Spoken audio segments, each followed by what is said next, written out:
Warahmatullahi wabarakatuh. Bismillah, alhamdulillah, wassalatu wassalamu ala rasulillah wa ala alihi wa sahbihi wa mawalah wa la hawla wa la quwata illa billah. Alhamdulillah, terima kasih banyak nih Mbak Fauzia atas permulaannya. Ya, kita sama-sama berdoa mudah-mudahan Allah memberikan yang terbaik untuk kita pada hari ini, memudahkan kita dalam sedikit mempelajari apa yang telah Allah turunkan kepada Rasulnya Muhammad SAW, dan kita bisa ittiba' dari apa yang Allah sampaikan kepada Rasulnya di surah Thaha, surah ke-114. Fata'ala Allahu al-malikul haqq wa la ta'jal bil Qur'an min qabli ayyuqadha ilaika wahyuh wa qur rabbi zidni ilma. Maha tinggi Allah, Raja yang sebenar-benarnya, janganlah engkau, ini maksudnya engkau ini Nabi Muhammad SAW, tergesa-gesa membaca Al-Quran sebelum selesai pewahyuannya kepadamu, dan katakanlah atau berdoalah ini, waqul rabbi zidni ilma, ya Robku tambahkanlah ilmu padaku. Ya, mudah-mudahan kita juga bisa santai aja gitu, tapi yang penting nyerap ya, kita bisa memahami nanti apa saja yang kita bahas bersama.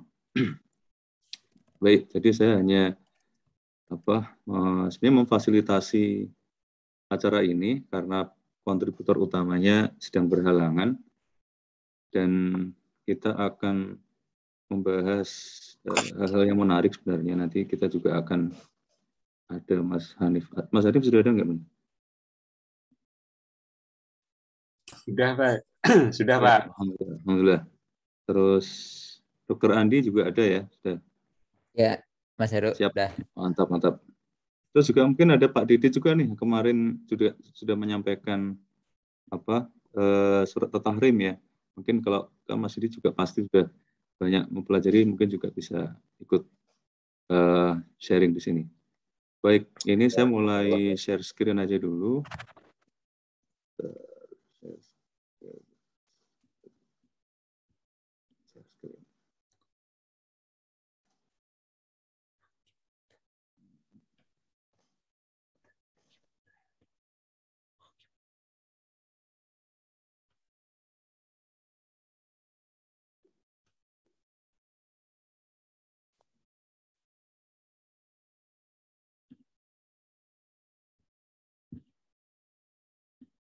Udah kelihatan ya? Iya, sudah tampak. Sudah tampak. Cuma ini kok nggak bisa slideshow ya?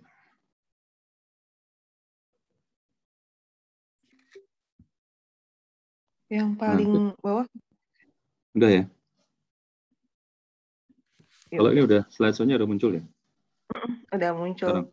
Oke, alhamdulillah. Ya, kita mulai dari sini. Ini mungkin sedikit revisi saya dari sebelumnya ya, karena ini At-Tahrimnya kan Al-Qur'annya. Ini Qissatus Sobahi, itu story morning yang ke-18. Ini kemarin flyernya. Nah, kita masuk dulu ke sini. Jadi ini adalah 10 surah yang Ustadz sebutkan ya, 10 surah yang istilah Ustadz Uman menyebutnya a chunk of Madani surah, dimulai dari Al-Hadid surat ke-57 sampai surat ke-66 At-Tahrim yang akan insya Allah kita bahas hari ini. Jadi ada 10 surat mulai dari surat ke-57 urutan mushaf Al-Quran ya, yang kan ada historical order, ada divine order atau heavenly order kalau kata Ustadz.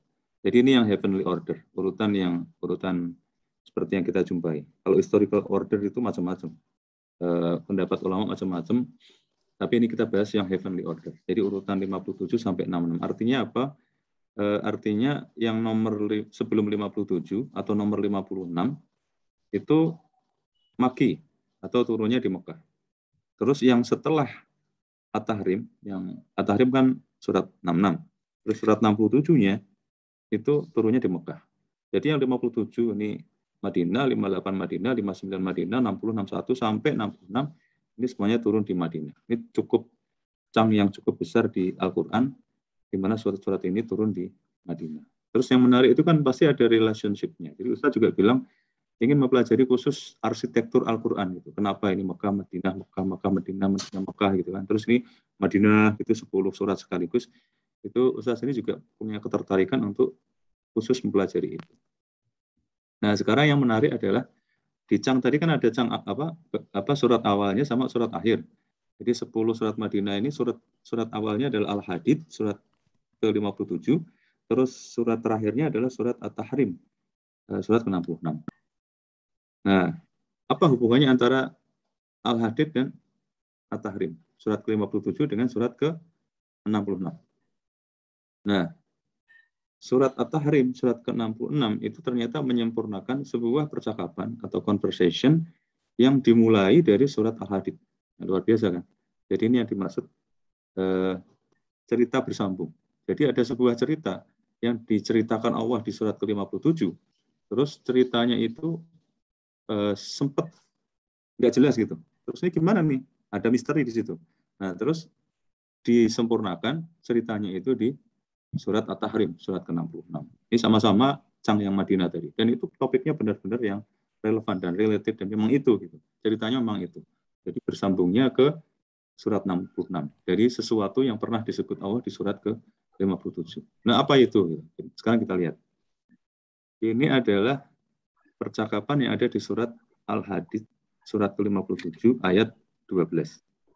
A'udzubillahi minasyaitonirrajim. Yauma taral mu'minina wal mu'minati yas'a nuruhum baina aydihim wa bi aymanihim. Pada suatu hari nanti gitu ya. Engkau akan melihat orang-orang mukmin laki-laki dan perempuan yas'a nuruhum baina aydihim wa bi aymanihim. Cahaya mereka memancar di hadapan dan di sebelah kanan mereka. Busyra kumul yauma jannatun tajri min tahtihal anharu khalidina fiha dzalika huwal fawzul azim. Dikatakan kepada mereka pada hari ini jadi kita scene-nya membayangkannya pada hari yang sudah datang itu nanti ya, pada hari itu hari akhir itu.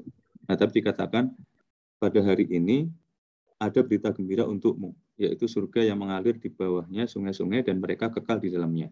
Demikian itulah kemenangan yang sangat agung. Ini Al-Hadid ayat 12. Lalu di ayat selanjutnya, ayat ke-13, nah ini menarik. Jadi ada orang-orang yang munafik yang mengambil cahaya dari orang-orang yang beriman. Yauma yaqulul munafiquna wal munafiqati lil ladzina amanu unzuruna naqtabis min nurikum qila irji'u wara'akum faltamisu nura faduriba bainahum bisuril lahu bab batinuhu fihi rahmatu wa zahiruhu min qibalihil adzab. Pada hari itu juga orang-orang munafik laki-laki dan perempuan berkata kepada orang-orang yang beriman, tunggulah kami. Terus naqtabis min nurikum. Kami ingin mengambil cahayamu. Lalu kepada mereka dikatakan, kembalilah kamu ke belakang dan carilah sendiri cahaya untukmu. Lalu di antara mereka dipasang dinding pemisah yang berpintu. Di sebelah dalamnya ada rahmat dan di luarnya ada azab. Nah, terus di ayat selanjutnya, apa nih kelanjutannya? Yunadunahum alam nakum ma'akum. Ini Al-Hadid 14. Orang-orang munafik akan memanggil orang-orang yang beriman, loh, kita kan dulu bareng-bareng kan? Bukankah kami dulu bersama kamu? Gitu. Terus di ayat 15-nya, masih di surat 57 ya Al-Hadid. Fal yawma la yu'khadhu minkum fidyatun wala minal ladzina kafaru. Ma'wakumun nar hiya maulakum wa bi'sal masir. Pada hari ini tidak akan diterima tebusan darimu maupun dari orang-orang yang kufur. Nah, ma'wakumun nar, tempatmu adalah neraka. Ini ma'wakum itu kan menarik ya, karena akar katanya kan alif wawu ya itu. Semuanya adalah huruf-huruf bukan huruf sahih ya. Jadi bukan termasuk huruf sahih, sehingga Ustaz juga pernah bilang kalau akar katanya ada alif wawu ya itu berubah-ubah. Kalau yang nggak berubah-ubah yang huruf-huruf sahih.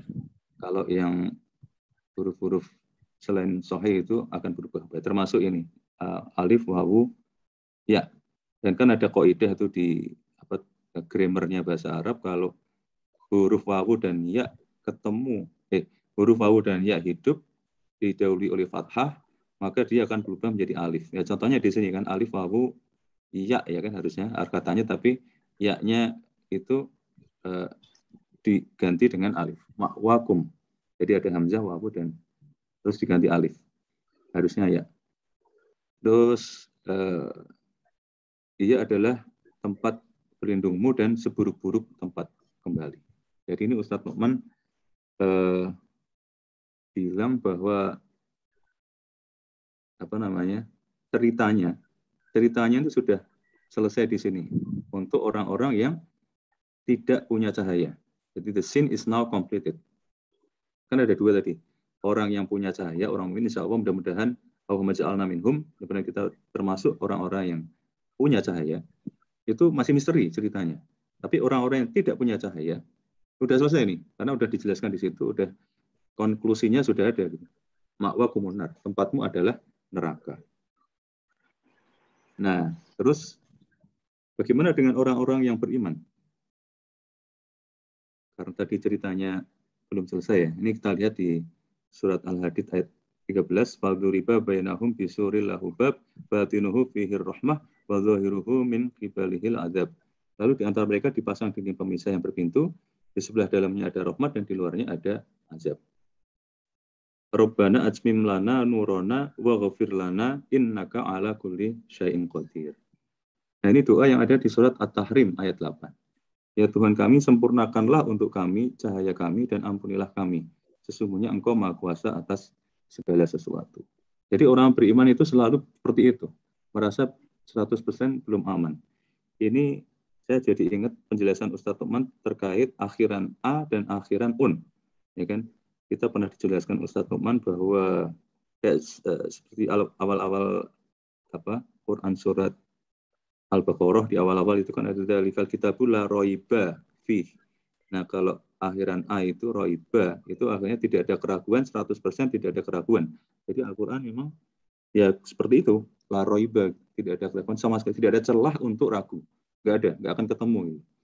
Nah, sementara kalau orang yang beriman itu kan la khaufun alaihim wa lahum yahzanun. Jadi akhirnya bukan la khaufa, tapi la khaufun. Nah, kalau akhiran itu artinya tidak ada la khaufun alaihim wa lahum yahzanun gitu. Mereka tidak takut dan mereka tidak cemas atau mereka tidak bersedih hati gitu kan. Tapi takut itu tidak 100% kita terus merasa aman 100% enggak. Orang beriman pasti selalu berdoa dan mudah-mudahan kita nggak akan pernah ada salah satu di antara kita yang bisa memastikan bahwa kita sudah pasti masuk surga, nggak mungkin. Jadi ya seperti ini orang yang beriman. Makanya doanya adalah Rabbana ajmim lana nurona waghfir lana innaka ala kulli syai'in qadir. Ya Rabb kami, sempurnakanlah untuk kami cahaya kami dan ampunilah kami, sesungguhnya Engkau Maha Kuasa atas segala sesuatu. Jadi meski surat 57 atau surat Al-Hadid di situ sudah dijelaskan adanya dinding pemisah yang berpintu ya. Babun itu ya. Itu mereka orang-orang yang beriman merasa belum aman. Sehingga mereka membaca doa yang ada di surat At-Tahrim. Ayat 8. Ini nyambung, ya, ceritanya bersambung. Cerita yang ada di surat ke-57, orang-orang beriman bagaimana, ya belum 100% aman. Terus dijelaskan di surat At-Tahrim ayat 8. Nah, terus itu cerita bersambung yang pertama ya. Jadi dari surat 57, surat Al-Hadid, ke surat At-Tahrim. Surat ke-66, bersambungnya apa? Bersambungnya adalah cerita tentang bagian dari kelanjutan cerita orang-orang yang beriman. Kalau orang yang tidak beriman tadi sudah jelas dia masuk neraka, seburuk-buruknya tempat kembali. Kalau orang yang beriman, ceritanya dilanjutkan ke surat ke-66. Nah, sekarang bagaimana dengan surat 65 dengan surat 66? Jadi surat sebelum At-Tahrim, surat At-Tolaq. Nah, Ustadz Nu'man menyebutkan keduanya ini seperti satu pasang surah. At-Tolaq bercerita tentang ikatan cinta ya dalam tanda petik yang tidak kuat yang antara pasangan suami istri. Lalu kalau surat ke-66 At-Tahrim bercerita tentang ikatan cinta yang begitu kuat. Tapi dua-duanya tetap ada masalah. topiknya masing-masing gitu. Kalau at-tolak sesuai namanya memang bercerita tentang perceraian. Tapi kalau di at-tahrim juga ada cerita tentang perceraian. Nah, ceritanya di at-tahrim ini menyempurnakan topik yang sama di surat at-tolak. Jadi ada cerita bersambung lagi di surat ke-65 dengan surat 66. Nah, belum selesai sampai di sini cerita bersambungnya. Ada juga cerita bersambung yang berikutnya yaitu yang diawali dari surat sebelumnya lagi, surat ke-64, yaitu surat At-Taghabun. Nah, antara surat ketiga surat ini ternyata ada cerita bersambung juga yang tidak kalah menariknya. Bahkan cerita bersambung ini berawal dari sesuatu yang menurut Ustadz Nu'man kedengarannya itu aneh. Anehnya bagaimana? Kita lihat. A'udzubillahi minasyaitonir ya ayyuhalladzina amanu inna min azwajikum wa auladikum aduwwan lakum fahdharuhum wa in ta'fu wa tasfahu wa taghfiru fa innallaha ghafurur rahim. Bagi orang beriman, sesungguhnya di antara istri-istrimu dan anak-anakmu ada yang menjadi aduwan, musuh bagimu. Maka berhati-hatilah kamu terhadap mereka. Jika kamu maafkan, menyantuni, dan mengampuni mereka, sesungguhnya Allah Maha Pengampun lagi Maha Penyayang. Ustadz katakan aneh, kok bisa sih istri jadi musuh, gitu, anak jadi musuh, gitu kan? Jadi ini sesuatu yang aneh. Berawal di At-Taghabun. Terus nanti ada cerita bersambungnya dari sini. Nah, ini masih berlanjut keanehan di ayat berikutnya. Ini tadi kan At-Taghabun ayat 14. Nah, ini sekarang ayat 15-nya. Innama amwalukum wa auladikum fitnah wallahu indahu ajrun azim. Sesungguhnya hartamu dan anak-anakmu hanyalah cobaan atau fitnah ya. Bagimu. Di sisi Allah ada pahala yang besar. Nah, itulah dua pertanyaan di surat 64. Kok bisa sih istri keluarga gitu ya, itu menjadi cobaan yang di ayat 15. Kalau ayat 14 tadi apa? Musuh. Nah, mereka kok musuh? Mereka kok cobaan gitu kan. Nah, terus di surat 65 dan surat 66 itu dijelaskan mengapa pasangan dan anak-anak bisa menjadi fitnah atau ujian atau cobaan. Jadi ini cerita bersambung lagi kan. Jadi memang kalau kita baca Al-Quran terus ketemu dengan seperti ini jadi keren. Nah, Ustadz Umar itu kan termasuk sering mengatakan bahwa kalau Quran itu memang sempurna, perfect, luar biasa gitu. Bahkan cerita-cerita Disney, cerita-cerita di film-film sekarang ini itu idenya itu sebenarnya sudah ada di Quran. Kayak gitu tuh. Lah ini Qurannya sudah ada. Jadi kayak mereka itu kayak mengcopy atau mencuri idenya dari Al-Quran. Mungkin yang namanya cerita bersambung. Nah, kita kan sekarang di dunia ini kenal juga namanya cerber gitu. Cerita bersambung ini, cerita bersambung ke bagian ini. Nanti next gitu bersambung. Nah, itu di Al-Quran juga sudah ada cerita bersambung. Ini segala sumber ilmu memang Al-Quran ini luar biasa gitu. Nah, terus sekarang kita masuk ke At-Tahrim ayat 1 sampai 12. Tapi ini ada bagian-bagian yang ya karena seperti Dr. Andi bilang kalau mau persiapan beneran ya harus butuh waktu itu, tapi karena waktunya nggak cukup ya ini yang simpel-simpel aja kita lihat dulu, kita pahami dulu ayat-ayatnya yang ada di At-Tahrim ayat 1 sampai 12 ya. At-Tahrim ayat 1, A'udzubillahi minasyaitonirrajim ya ayyuhan nabi lima tuharrimu ma halallahu lak tabtaghi mardhat azwajik Allahu ghafurur rahim. Wahai Nabi Muhammad SAW, mengapa engkau mengharamkan apa yang dihalalkan Allah bagimu? Engkau bermaksud menyenangkan hati istri-istrimu.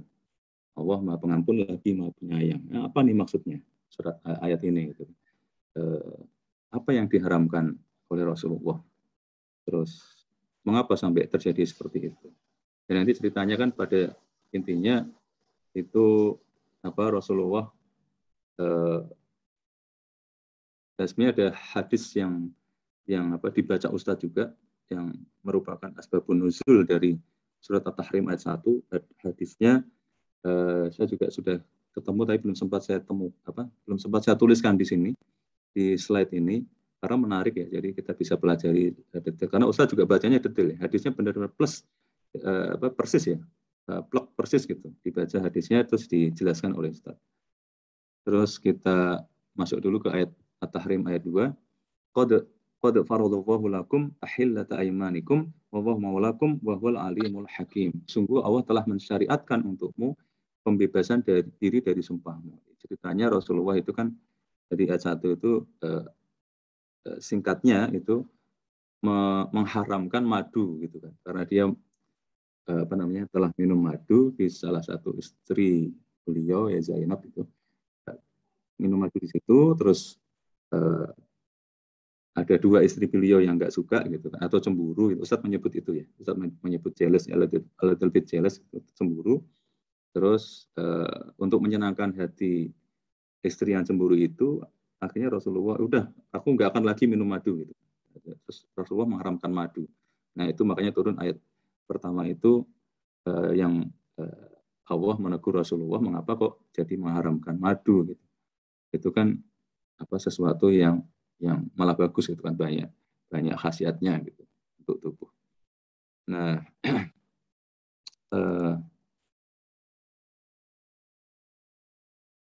Allah adalah pelindungmu dan Dia Maha mengetahui lagi Maha bijaksana. Terus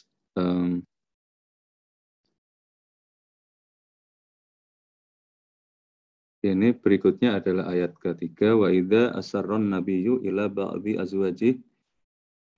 azwajihi haditha falamma nabba'at bihi wa adharahu Allahu alaihi arrafa ba'dahu wa a'rada an ba'd falamma nabba'aha bihi qalat man anba'aka hadha qala nabba'aniyal alimul khabir.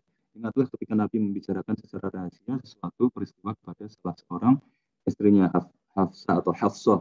Hafsah ini kan putrinya Umar bin Khattab radhiyallahu an.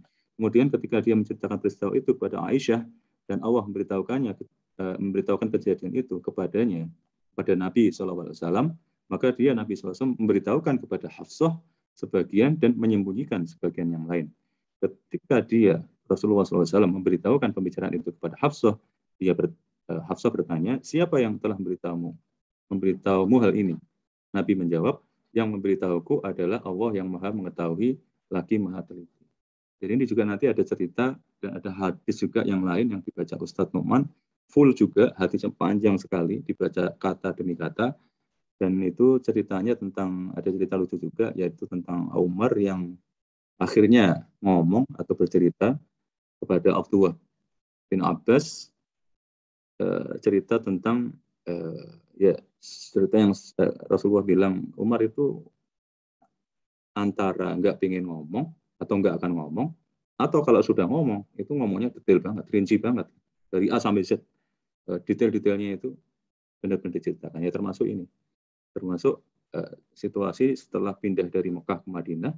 Di Mekah itu biasanya tidak ada istri yang membantah suaminya, tapi begitu pindah ke Madinah, ternyata kaum di Madinah itu adalah kaum yang istrinya itu suka membantah suaminya. Terus ya istri yang dari Mekah itu ikut-ikutan istri yang dari Madinah ikut membantah. Jadi Hafsah ini sebagai putrinya Umar juga bahkan ikut membantah Rasulullah, bahkan diceritakan sampai berbantahannya sampai malam hari gitu. Nah, jadi ini sesuatu yang tidak disukai oleh Umar sendiri. Terus At-Tahrim ayat 4, in tatuba ilallahi faqad sagat qulubukuma wa in tazaharu alaihi fa innallaha huwa maulahu wa jibril wa shalihul mu'minin wal malaikatu ba'da dzalika dzahir. Jika kamu berdua bertobat, ya berdua itu adalah dua wanita istri Rasulullah yang Abdullah bin Abbas itu kayak kepo gitu, kayak pengen tahu siapa sih sebenarnya yang dimaksud ayat ini, dua ini gitu kan, yang akhirnya ngejar-ngejar Umar bin Khattab untuk menceritakan ayat ini. Tapi Ustadz Nu'man bilang bahwa Abdullah bin Abbas itu pernah didoakan oleh Rasulullah supaya menjadi orang yang faqih dalam agama dan memahami ilmu tafsir gitu, memahami Al-Quran gitu. Makanya Abdullah bin Abbas memang orangnya punya curiosity kan, rasa ingin tahu. Jadi ini bukan kepo ala ABG gitu, tapi karena ada ayat yang dia nggak jelas gitu, bukan karena ingin tahu ingin gosip dan sebagainya, enggak, tapi karena disebutkan di sini tapi siapa gitu. Nah akhirnya Umar bin Khattab radhiyallahu anhu menjawab, dan jika kamu berdua, dua istri Nabi ini saling membantu menyusahkan dia, Nabi Muhammad SAW, sungguhnya Allah lah pelindungnya. Demikian juga Jibril, demikian juga orang-orang mukmin yang soleh. Selain itu malaikat-malaikat juga ikut menolong. Ini adalah ini tadi yang tentang Rasulullah yang mendoakan Abdullah bin Abbas, Allahumma faqihu fiddin wa alimhu at-ta'wil. Ini untuk Abdullah bin Abbas. Terus ini ada hadis ya, tapi ini saya lewati dulu karena nanti kita diskusi dulu aja. Terus at-tahrim atima asa rabbuhu in talaqakunna ayyubtilahu azwajan khairan minkunna muslimatin mu'minatin qanitatin taibatin abidatin saihat tayyibatin wa abkara. Jika dia Nabi Muhammad SAW menceraikan kamu, boleh jadi Robnya akan memberi ganti kepadanya istri yang lebih baik daripada kamu, yang besar diri, yang beriman, yang taat, yang bertobat, yang beribadah, dan yang berpuasa, baik yang janda maupun yang perawan. Tapi nanti akhirnya ceritanya adalah Rasulullah memberikan pilihan gitu kan, opsi mau mana nih, mau kita lu gua n atau lu n gua gitu, atau kita lanjut gitu kan. Alhamdulillah istri-istri beliau memilih untuk tetap taat pada Allah dan Rasulnya. Nah, terus Tahrim ayat 6 ini yang kemarin minggu lalu ya sudah dijelaskan oleh Mas Didit, ya ayyuhalladzina amanu qu anfusakum wa ahlikum nara waquduhan nas wal hijarah 'alaiha malaikatun ghiladun syidadul la ya'sunallaha ma amarahum wa yaf'aluna ma yu'marun. Jagalah dirimu dan keluargamu dari api neraka, dan bakarnya manusia dan batu, penjaganya malaikat-malaikat yang keras dan kasar, mereka tidak durhaka kepada Allah terhadap apa yang Dia perintahkan, yang Allah perintahkan kepada mereka, dan selalu mengerjakan apa yang Allah perintahkan. Saya kira ini sampai di sini dulu untuk awalan dari saya, terus kita bisa lanjut ke diskusi. Silakan yang mau melanjutkan diskusi ya. Saya kembalikan ke Mbak Fauzia dulu nih. Iya, baik. Alhamdulillah, terima kasih Pak Heru tadi untuk penjelasan ceritanya ya At-Tahrim. Dan ini kita langsung lanjutkan aja nih dari Bang Hanif. Mau menambahkan Bang? Hanif. Oke, terima kasih Mbak Fauzia atas waktunya. Terkait apa yang disampaikan Pak Heru tadi, ini luar biasa padat ya. Kalau anak sekarang bilang daging semua gitu ya. Saya tertarik tentang ayat-ayat yang sama gitu ya. Saya punya buku ini, saya baru kepikiran juga tulisannya Kiai Haji Ahsin Sakho Muhammad. Beliau menulis buku tentang menghafalkan Al-Quran gitu ya. Nah ternyata beliau kumpulkan itu banyak sekali ayat-ayat yang mirip gitu ya. Ada misalkan al-fitnatu asyadu minal qatl, misalkan di Al-Baqarah 191. Nanti di Al-Baqarah 217 ada wal fitnatu akbaru minal qatli gitu ya. Ada nanti ada ayat wallahu khabirum bima ta'malun, wallahu bima ta'maluna khabir gitu. Kalau kita biasa nulis gitu ya, atau biasa membaca kayak tulis orang gitu ya, terkadang memang penulis itu, nah ini soal literasi ya, suka mengubah diksi gitu, agar tidak klise. Nah, tapi kadang tidak terlalu spesifik apa tujuannya. Tapi di Al-Quran ya, yang luar biasa itu bukan sesuatu yang hanya hiasan ya, tetapi mengandung makna yang banyak dan sifatnya melengkapi. Karena yang pernah saya dengar ya dari Ustaz Noman dan beberapa ahli Al-Quran, Al-Quran sendiri itu selain ada yang berpendapat dari kata qara'a, membaca, dia juga berasal dari kata korona, bukan nama penyakit ya, tapi qaf, ra, dan nun ya, itu artinya berhubungan. Dan di antara metode tafsir yang ma'thur itu adalah tafsir ayat dengan ayat. Itu tafsir yang paling kuat dan paling diterima oleh semua mufassir gitu ya. Contoh ketika menjelaskan Al-Fatihah, siapa yang dimaksud an'amta alaihim, siapa yang Allah beri nikmat kepada mereka. Maka nanti penjelasannya itu ada di surat An-Nisa ya. Wa may yuti'illah wa rasulahu ya. Ulaika ladzi an'amallahu minan nabiyyin wasiddiqin wasyuhada wassolihin. Nah, itu contoh bagaimana ayat yang ini itu penjelasannya itu di ayat yang lain begitu ya. Nah tadi di awal Pak Bang Heru di bawah itu menjelaskan bahwa ini satu rangkaian surat-surat Madani ya, dari Al-Hadid sampai At-Tahrim. Dan dari itu semua berpasangan ya, maksudnya tema yang ini tentang orang munafik.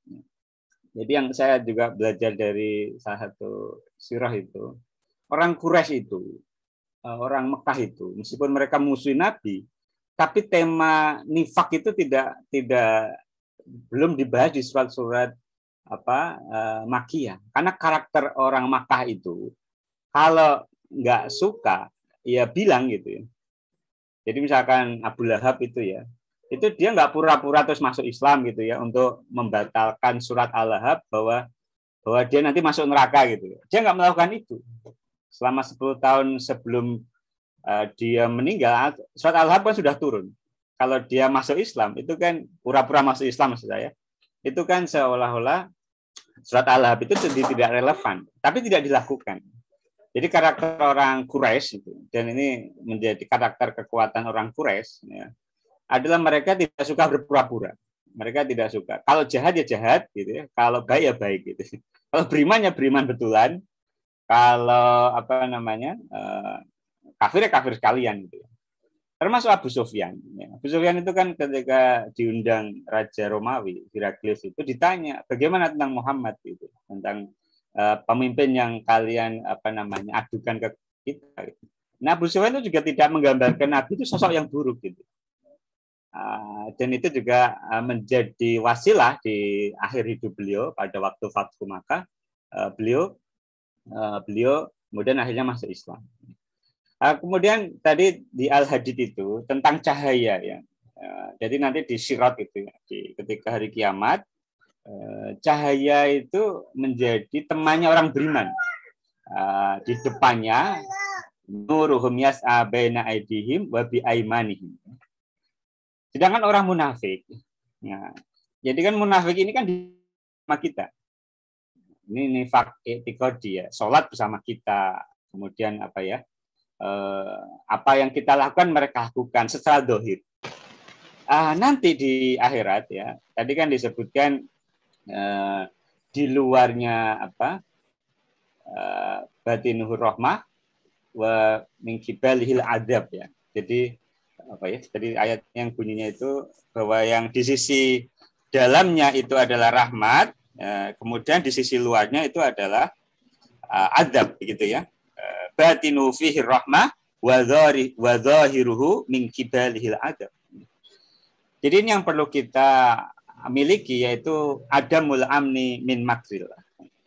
Karena jangan sampai kita ngata-ngatain orang munafik atau membahas tentang kemunafikan dan kita merasa aman gitu. Sekelas Umar bin Khattab saja merasa tidak aman.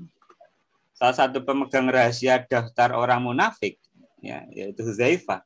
Itu kan ditanyain, saya ini orang munafik enggak gitu ya. Ya itu karena para sahabat sekelas yang mereka mubasyirina bil jannah, yang radhiyallahu anhum, yang mereka ridho dan diridhoi, ya, mereka itu khawatir jangan-jangan mereka munafik. Karena di Madinah ini itu kan bertemu antara peradaban Yahudi ahli kitab, ada suku Aus dan Khazraj, ya, dan juga sudah mulai kosmopolitan, ya, maksudnya yaitu pertemuan berbagai bangsa. Ada misalkan nanti Salman Al-Farisi orang Persia, ada misalkan Suhaib Ar-Rumi orang Romawi, ada Bilal bin Rabah, ya, ada berbagai bangsa di situ. Dan mulailah di situ ya, ada orang-orang yang menyembunyikan kekafirannya dan menampakkan keimanannya. Dan nanti di akhirat itu baru ketahuan gitu. Mereka nggak punya cahaya. Baratnya gimana ya? Orang munafik itu kan nagih gitu kan. Yauma yaqulul munafiquna wal munafiqat. Berkata orang-orang munafik laki-laki dan munafik perempuan, lilladina amanu zuru, ya. Lihatlah naktabis min nurikum. Mereka itu minta cahaya kepada orang beriman. Nah, kemudian kilarji'u dikatakan kepada mereka, kembalilah wara'akum faltamisu nura, ya. Faduriba bainahum bisurin lahu bab. Ya. Jadi orang munafik itu akan kecelik ya. Bukannya kami dulu bersama kamu? Mereka menjawab, benar. Tetapi kamu mencelakakan dirimu sendiri dan kamu hanya menunggu melakukan janji Allah dan ditipu oleh angan-angan kosong sampai datang ketetapan Allah. Dan penipu atau setan datang memperdaya kamu tentang Allah. Jadi namanya gurur. Gurur itu tertipu. Di dunia mereka menipu Allah, menipu Rasulullah, menipu orang-orang beriman. Ya, nanti balasannya itu di akhirat. Dan ini juga terkait dengan Ar-Rahman dan Ar-Rahim. Bahwasanya di dunia ini, Ustaz Numan sering membandingkan Ar-Rahman, ya itu adalah suatu yang hiperbolik, itu yang berlebihan sangat gitu ya. Kasih sayang itu sangat besar. Mau kafir, mau beriman dikasih di dunia. Dan itu juga sifatnya langsung. Nggak usah menunggu nanti di akhirat, sekarang di dunia. Orang beriman, orang munafik, orang kafir itu mereka diperlakukan sama. Diberikan kasih sayang Allah. Kalau rezeki ya dikasih rezeki. Kalau kenikmatan mereka juga menikmati. Ya. Mereka hidup bersama. Tetapi itu tidak permanen. Jadi Ar-Rahman itu mengandung makna kasih sayang Allah, tapi tidak permanen, sementara, temporer.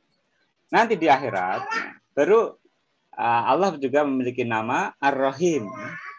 Nah, yang sifatnya permanen dan bisa dinikmati orang beriman di dunia dan di akhirat, yaitu ya tadi cahaya itu, cahaya keimanan yang di dunia dicari, maka akan dinikmati kelak di akhirat. Dan itu sesuatu yang tidak kelihatan, dan mungkin ya kita perlu senantiasa memintanya. Karena ilmu bisa dicari, pengetahuan bisa dicari, tapi cahaya hidayah itu enggak. Maksudnya itu nikmat Allah. Itu sesuatu yang hadiah. Sesuatu yang kita perlu senantiasa memintanya. Seperti kalau kita sholat di Al-Fatihah membaca ihdinas siratal mustaqim, begitu. Kemudian yang menarik itu bahwasanya kondisi di akhirat kelak ya, itu digambarkan di surat An-Nisa ayat 13 ayat 14 gitu ya. Kalau kita ini ya, kita itu kan kalau senang gitu kan, itu biasanya sukanya rame-rame, sukanya bareng-bareng. Contoh wisuda. Habis itu kan kita makan-makan sama teman-teman gitu. Tetapi sebaliknya kalau kita lagi sedih, lagi tidak kondisi yang senang, contoh orang kena COVID gitu ya. Kenapa sakit COVID itu lebih berat dibanding penyakit yang lainnya? Adalah karena kesendirian gitu. Orang kalau sakit COVID sendirian itu lebih tersiksa dibanding kalau dia bersama keluarganya.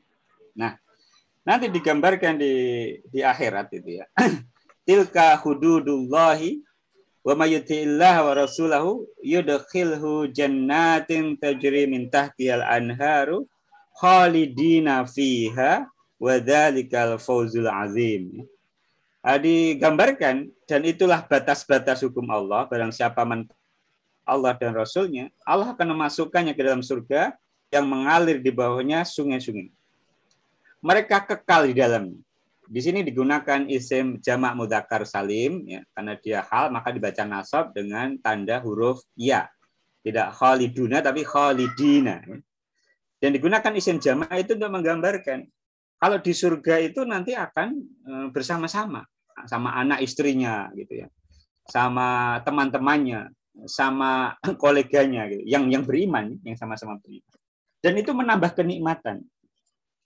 Karena tema At-Tahrim ini adalah tema yang kalau di buku Tadabbur Al-Quran itu temanya tentang membangun keluarga yang Islami. Tema At-Tahrim itu pembahasan utamanya adalah tentang membangun keluarga yang Islami. Karena di situ digambarkan tentang keluarga Nabi Muhammad di awal. Nanti juga digambarkan tentang istrinya Nuh dan istrinya Lut. Kemudian digambarkan keluarga Imran, yaitu tentang Maryam. Ya. Karena Maryam ini putrinya Imran, dididik dari keluarga yang beriman. Nanti paman beliau namanya Zakaria, kemudian putra beliau namanya Isa. Ini keluarga Nabi, keluarga orang-orang beriman. Ya. Dan itu nanti ya di akhirat itu mereka akan khalidina fiha. Mereka akan kekal bersama-sama di surga. Sebaliknya di ayat berikutnya, di ayat 14, wa may ya'sillah wa rasulahu, dan barang siapa bermaksiat pada Allah dan Rasulnya, wa yata'adda hududahu, dan melampaui batas-batasnya. Batasnya terkait halal haram. Kalau at-tahrim itu kan dari kata harrama, yuharrimu tahriman. Mengharamkan yang halal. Padahal kalau kita ini, ya mohon maaf ya, di zaman sekarang kebalikannya. Kita menghalalkan yang haram gitu kan. Ada para pejabat atau orang yang memiliki kewenangan besar, dia karena tuntutan anak istrinya yang harusnya itu haram, dia halalkan gitu. Beda dengan kasus Nabi. Kan seandainya ini, contoh ada orang yang nggak suka durian gitu ya. Ini saya juga tadi sedikit mendengar jelasan Ustaz Numan. Orang kalau saya nggak suka durian, nggak mau makan durian gitu, itu sebenarnya tidak terlarang, karena itu soal selera. Mengharamkan dalam tanda kutip ya, tidak mengharamkan secara hukum. Tapi kan beda dengan Nabi. Nabi ini kan suri tauladan kita. Nabi bukan lagi sosok yang saya nggak suka ini maka saya haramkan karena hawa nafsu. Wa may yantiqu anil hawa. Nah, ketika istri beliau ini cemburu gitu, dalam tanda kutip berkonspirasi, ini istilah yang kalau kita pakai, jadi bersepakat gitu ya antara istri beliau yaitu Aisyah dan Hafsah. Nanti kalau Nabi datang ke rumah beliau, bilang aja Nabi mulutnya bau gitu kan. Karena mereka tahu Nabi sedang habis dari rumah istri beliau yang lain, Zainab, makan sesuatu ya, sehingga agar Nabi kemudian tidak terlalu condong ke salah satu istri beliau begitu. Nah, justru ini ditegur ya, karena mereka merasa rahasia ternyata Nabi tahu. Nah, digambarkan di An-Nisa ayat 14, wa may ya'sillah wa rasulahu wa yata'adda hududahu yudkhilhu naran khalidan fiha. Itu menggunakan isim mufrad. Ya, artinya kekalnya itu mereka secara psikologis nanti di neraka, disiksanya itu sendirian gitu. Meskipun ya bareng-bareng, maksudnya kayak kalau di penjara itu kan selnya masing-masing gitu ya. Mereka tersiksanya itu sendirian begitu ya di neraka. Itu untuk menggambarkan bahwa nikmat kalau bersama-sama itu menambah kenikmatan, sedangkan siksa kalau sendirian itu semakin menambah siksa. Walahu adzabum muhin, dan itu adalah azab yang menghinakan. Nah, ini gambaran secara kontradiksi antara nikmat surga bareng-bareng, siksa neraka itu sendirian. Kemudian tadi Bang Heru menjelaskan tentang huruf ilat ya, antara alif, wawu dan ya. Ma'wakum itu dibentuk dari huruf ilat. Ya. Huruf ilat itu huruf berpenyakit. Dia kadang diganti, kadang juga dia ini dihilangkan kalau bertemu huruf jazm ya, fi'il mudhari. Kalau misalkan alam taro gitu kan, taro itu kalau itu dari kata ro'a yaro. Nah, nanti alifnya itu hilang. Taro itu kan kalau alam taro kaifa fa'ala rabbuka bi ashabil fil misalkan. Nah, itu kan cuma ta sama ro, alifnya hilang. Nah, itu contoh huruf ilah. Dan yang lainnya namanya huruf sahih, huruf yang sehat, yang tidak berpenyakit, yang tidak mengandung alif dan wawu dan ya. Nah, ini juga menarik tentang orang munafik itu memang punya penyakit hati begitu ya. Yang mereka itu ya bermuka dua ya. Bersama orang mukmin dia ngaku iman, kalau bersama orang kafir mereka kita itu cuma main-main. Dan itu bisa kita saksikan dalam sejarah bagaimana kesudahan orang-orang munafik, dan mungkin saat ini juga ada, tetapi bukan untuk kita nuding-nuding orang, tetapi kita untuk berintrospeksi dan naudzubillah min dzalik. Nah, semoga kita termasuk orang yang qalbun salim ya. Mereka yang yaumala yang fa'u ilaman atallaha biqalbin salim. Nah, terima kasih atas waktunya. Assalamualaikum warahmatullahi wabarakatuh. Waalaikumsalam warahmatullahi wabarakatuh. Bang Hanif, terima kasih untuk tadi tambahannya juga ya, ditambahkan surat An-Nisa. Nah, di sini saya langsung undang juga Dok Andi untuk tanggapan sama tambahan-tambahan sharingnya. Oke. Bismillahirrahmanirrahim. Makasih sebelumnya. Assalamualaikum warahmatullahi wabarakatuh. Alhamdulillahirabbil alamin. Wassalamu ala asrofil anbiya'i wal mursalin wa ala alihi washabihi ajmain. Jadi tentang surat At-Tahrim ini tuh sebelum masuk ke surat At-Tahrimnya sendiri, saya itu pengen share ya, mungkin kalau ada yang kurang pas mohon dikoreksi nanti. Jadi yang pertama tuh kalau kita ingin mengambil pelajaran dari Quran, kalau yang dari saya pelajari dari penyampaian Ustadz Noman di berbagai materi-materinya, terutama materi-materi terbarunya yang diperlu gitu ya. Jadi kita tuh pertama ada hal yang paling penting dari saat kita mengkaji Quran hubungannya dengan surat tertentu gitu. Jadi dalam satu surat itu tuh sebenarnya mirip kayak kuliah gitu. Jadi misalnya kalau surat At-Tahrim ini tuh sebenarnya Allah tuh ingin menyampaikan, di semua surat itu gitu, Allah tuh ingin menyampaikan ada pesan utama dari surat ini gitu. Ya, jadi di dalam surat, yang setiap surat tuh ada pesan utama, biasanya sih kalau Ustaz teman bilang tuh biasanya di sentral dari surat ini gitu. Di tengah-tengah tuh ada yang jadi inti dari yang paling penting dari surat ini yang ingin disampaikan sama Allah buat jadi pelajaran dan bisa dipraktekkan oleh semua umat Islam sampai akhir zaman gitu.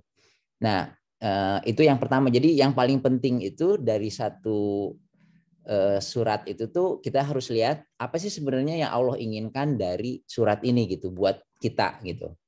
Nah, nanti ada lagi yang berhubungan itu dia pesan utamanya, terus juga nanti ada pesan-pesan tambahannya, dan ada yang berhubungan sama keindahannya, mukjizatnya gitu. Bagaimana cara penyampaiannya yang luar biasa, bagaimana Allah memilih dengan kadang-kadang temanya tuh ada yang mirip-mirip antar satu surat dengan surat yang lain, tapi cara penyampaiannya tuh, cara Allah membangun argumentasinya tuh berbeda untuk tiap surat gitu. Atau misalnya surat temanya sama, tapi cara membangun argumentasinya itu bisa jadi pelajaran juga gitu. Nah, yang tema surat ini tuh kalau yang saya tangkap dari bahasan Ustadz ini tuh yang paling sering disalah artikan. Jadi surat ini tuh sebenarnya intinya tuh di ayat 6 kalau yang saya tangkap tuh. Tapi bukan di keluarganya. Jadi wahai ya ayyuhalladzina amanu ku anfusikum wa ahlikum naro. Jadi bukan pada wa ahlikumnya gitu.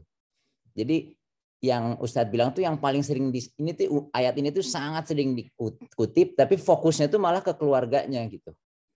Padahal sebenarnya Allah tuh pengen memberikan pesan utamanya tuh kamu tuh harus menyelamatkan diri dari api neraka gitu.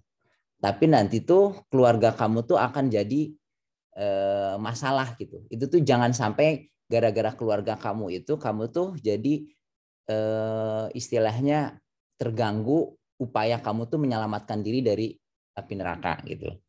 Makanya di ayat sebelumnya tadi Pak Hedu kan bilang anak dan istri kamu tuh bisa jadi musuh gitu. Hati-hati, itu tuh cobaan bisa jadi musuh. Nah, puncaknya tuh di kulminasinya tuh di sini bahwa kamu tuh harus menyelamatkan diri dari api neraka ya. Tapinya tuh ya memang kamu dan kamu juga harus menyelamatkan keluarga kamu, tapi yang utamanya tuh adalah kamunya dulu gitu. Itu tuh inti dari surat ini. Jadi Ustadz Numan bilang tuh yang sering disalahartikan tuh malah ayat ini tuh dikutip untuk ini tuh untuk keluarga gitu. Ini tuh itu kita membina keluarga yang supaya menyelamatkan keluarga dari api neraka. Tapi kalau misalnya ngelihat dari cara Allah membangun argumentasi dari surat ayat ke-1 sampai ayat terakhirnya itu tuh bukan itu pesan utama itu. Pesan utama itu malah jangan sampai keluarga kamu tuh menghambat kamu dari masuk menghindarkan diri dari api neraka. Jadi yang Allah coba jadi misalnya kita lihat argumentasi yang pertama itu jarang sekali Allah tuh membuat pelajarannya tuh langsung ya ayuhan nabi gitu. Jadi itu tuh cara Allah membangun argumentasinya seperti kayaknya di dalam satu kelas gitu. Jadi maksudnya kayak dalam satu keluarga lah gitu. Kita tuh ngasih tahu anak kita misalnya ada 5, ada masalah, misalnya anak yang paling sulung tuh berantem gitu, gara-gara ngebelain adiknya waktu di sekolah gitu, sampai sama sekolahnya dihukum gara-gara berantem ngebela adiknya gitu. Nah kita sebagai orang tua tuh ngumpulin semua dalam satu ruangan, terus kita ngomong ke kakaknya, terus kita nanti ngomong ke adiknya juga yang paling bungsu. Tapi kita tahu bahwa yang jadi pendengar itu tuh kakaknya. Pada saat kita ngomong ke kakaknya, kita tahu anak yang kedua, ketiga, keempat tuh ngedengerin. Dan kita tahu juga anak ke bungsunya ngedengerin, yang gara-gara si kakaknya berantem itu tuh dia ngedengerin gitu.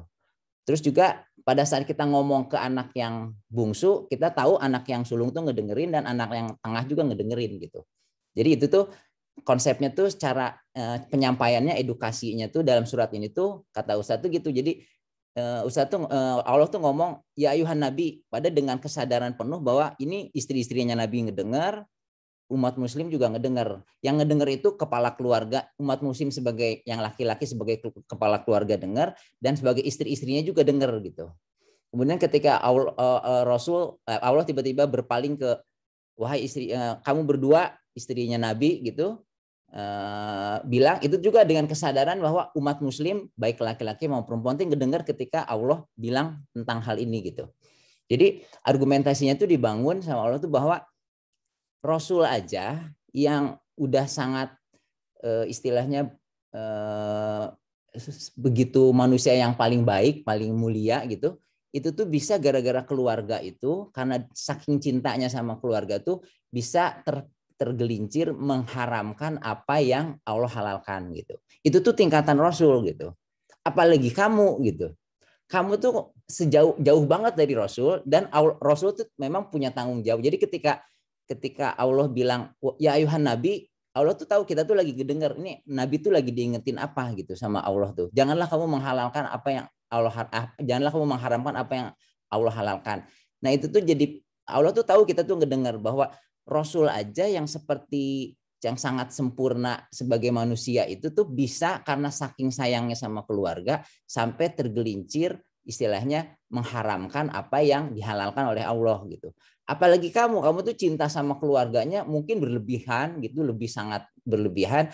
Jadi kamu tuh nanti memang kamu tuh harus menyelamatkan keluarga kamu dari api neraka gitu. Tapi jangan sampai kecintaan kamu sama keluarganya itu tadi ya pas Bang Hanif bilang tuh, kalau Rasul mungkin sekedar menghalalkan, mengharamkan apa yang dihalalkan itu juga ya makanan gitu ya, madu gitu dan sebagainya. Walaupun memang ada asbabun nuzul yang lain juga yang berhubungan dengan istilahnya budak Rasul juga gitu tentang hal ini dan konspirasinya. Tapi istilahnya tuh Rasul seperti ini, kita tuh mungkin bisa sampai menghalalkan apa yang Allah haramkan. Kita tuh bisa nyogok biar anak kita keterima di mana misalnya, kita misalnya gara-gara saking sayangnya gitu. Jadi artinya karena jadi itu yang maksudnya kata Pak Heru bilang di ayat sebelumnya tuh, si istri dan anak-anak kamu tuh bisa jadi musuh buat kamu tuh, maksudnya di sini sampai kamu tuh sampai kamu tuh saking pengennya, saking sayangnya, kamu tuh sampai tergelincir melakukan hal-hal yang membuat kamu tuh jadi terhindar, mengganggu upaya kamu tuh menghindarkan diri dari api neraka. Jadi kuncinya tuh di situ gitu. Kunci utama ayat ini tuh adalah surat ini tuh pokoknya kamu tuh jangan sampai gara-gara keluarga kamu tuh jadi kacau gitu si prioritasnya. Terus ada itu tuh kan keinginannya saking sayangnya. Jadi itu ada masalah dunia yang istilahnya nggak berhubungan langsung gitu. Tapi ada juga yang saking sayangnya sama anaknya dan anaknya pengen selamat di akhirat, kita tuh terhindar dari api neraka, kita tuh melakukan berbagai cara segala macam. Nah sama Allah tuh diingetin bahwa di akhir aja Nabi Nuh aja yang 950 tahun dakwah ke istrinya, artinya ke istri dan anaknya aja, dia tuh gagal gitu. Jadi jangan terlalu istilahnya gimana ya? Jangan kamu tuh, ya memang kamu berusaha lah menyelamatkan. Ustaz juga bilang, ya tapi kadang-kadang nggak berhasil juga gitu. Ya udah, jadi semaksimal mungkin aja, tapi jangan sampai utamanya tuh kamunya jangan sampai tergelincir gara-gara keluarga kamu gitu. Karena Nabi Nuh aja, Nabi Soleh aja yang istilahnya Nabi gitu, yang dakwah langsung ke istrinya, itu tuh nggak bisa nyelamatin istrinya gitu. Nah itu konsep utamanya tuh, yang pelajaran utamanya tuh sebenarnya kuncinya tuh di tengah ini, di ayat 6 ini. Jadi apa namanya, ya ayyuhalladzina amanu qu anfusakum wa ahlikum naro itu ya. Jadi itu kalau komentar saya sih itu dulu, yang mungkin nanti ada tambahan yang lain. Jadi intinya terus juga tentang komentar tentang cerita-cerita bersambung gitu ya. Jadi intinya sekali lagi, kalau cerita yang bersambungnya itu tuh berhubungan dengan apa namanya, pesan-pesan tambahan. Jadi artinya kalau pesan utamanya kita harus tahu dulu dan harus bisa mempraktekkan dulu. Kemudian nanti ada pesan-pesan tambahan di mana tadi yang Bang Hanif bilang tuh mentafsirkan ayat dengan ayat lain. Nah itu tuh kita tuh bisa dapat pelajaran tambahan ketika kita tuh melihat apa namanya, ketika kita melihat ini ayat ini mengingatkan kita tuh sama ayat sebelumnya di surat yang lain gitu. Nah itu tuh kita bisa membuat perbandingan gitu ya. Terus juga dari situ tuh ada pelajaran yang baru gitu. Kemudian jadi Quran itu kan pernah diceritakan, pernah ada ayat yang bilang bahwa Quran itu tuh sebenarnya bukan cerita gitu, bukan dongeng antara, nanti misalnya lagi cerita Nabi Adam di surat Al-Baqarah, oh ceritanya begini-begini, nanti ya bersambung lagi di surat Al-A'raf gitu. Nggak kayak gitu. Tapinya di surat Al-Baqarah itu Allah spesifik menceritakan sebagian kisah Nabi Adam yang benar-benar relevan sama tema-tema dari apa namanya yang sedang dibahas di surat Al-Baqarah gitu. Jadi Allah nggak akan bahas hal-hal yang dibahas di surat Al-A'raf, karena di surat Al-A'raf itu beda lagi pesannya gitu. Jadi maksudnya kalau misalnya kita tentang surat, kalau saya sendiri sih ya, kalau ini kalau kita lihat ininya, misalnya kalau kita ngelihat apa namanya, ini kenapa ya bunyinya? Ini dari saya bukan bunyinya ya? Bukan ya? Oke, sorry. Bukan. Oh, bukan ya? Nah, nggak, takutnya dari komputer saya bunyi-bunyi. Jadi kalau saya lihat secara keseluruhan gitu ya, surat At-Tahrim itu tuh di ayat, jadi sekali lagi kuncinya di ayat nomor 6. Jadi Allah tuh pengen jangan sampai kita tuh gara-gara keluarga kita tuh jadi tergelincir melupakan upaya kita tuh menghindarkan diri dari api neraka. Jadi di argumennya itu dibangun bahwa Nabi itu hai ayyuhan nabi, jangan, kenapa kamu mengharamkan apa yang Allah halalkan bagimu, itu tuh gara-gara keluarga saking sayangnya sama istri-istrinya bisa sampai seperti itu. Jadi kita tuh diingetin apalagi kamu gitu. Kamu tuh ini tuh untuk ini untuk Allah juga ini tuh ada pelajaran untuk laki-laki sebagai kepala keluarga, tapi Allah juga tahu pada saat yang sama tuh ada perempuan istri-istri yang ngedenger pada pembahasan tentang apa namanya ketika ayat ini turun gitu. Jadi ketika membahas ayat itu kita juga sebagai perempuan juga ada kalau ada yang perempuan gitu, ibu-ibu, istri-istri itu dapat pesan juga. Tapi kalau sebagai kepala keluarga tuh itu kemudian nanti kalau detailnya ayat 1 2 3 tuh diceritain itunya apa namanya kena apa-apanya. Kemudian di ayat ke-6-nya itu setelah dibangun argumentasi bahwa Rasul gara-gara sayang sama istri-istrinya itu bisa seperti itu, makanya hai orang yang beriman, pelihara dirimu dulu gitu dan keluargamu. Kalau kamu udah bisa memelihara dirimu, baru pelihara keluarga kamu dari api neraka yang bahan bakarnya adalah manusia dan batu. Kemudian salah satu bisa dapat pelajaran lagi tuh yang saya pelajari dari Ustadz Noman tuh, kita tuh bertanya pada sesuatu hal yang ini rada aneh nih ayatnya gitu. Nah dari situ tuh bisa timbul dapat pelajaran, misalnya hai orang-orang yang beriman, pelihara dirimu dari keluargamu dari api neraka yang bahan bakarnya adalah manusia dan batu. Itu tuh kalau kita pengen dapat pelajaran itu kita ini tuh kalau ini kan ayatnya tuh turunnya di Madinah gitu.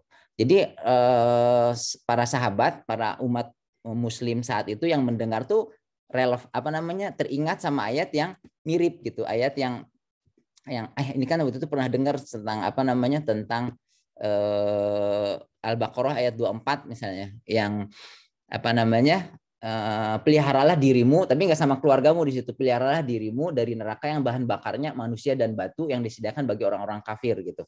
Yang di surat Al-Baqarah ayat 24 tuh apa namanya waquduhan nasu wal apa namanya fattaqun nara allati waquduhan nasu wal hijarah gitu, uiddat lil kafirin. Nah itu yang uiddat lil kafirin itu yang disediakan bagi orang kafir.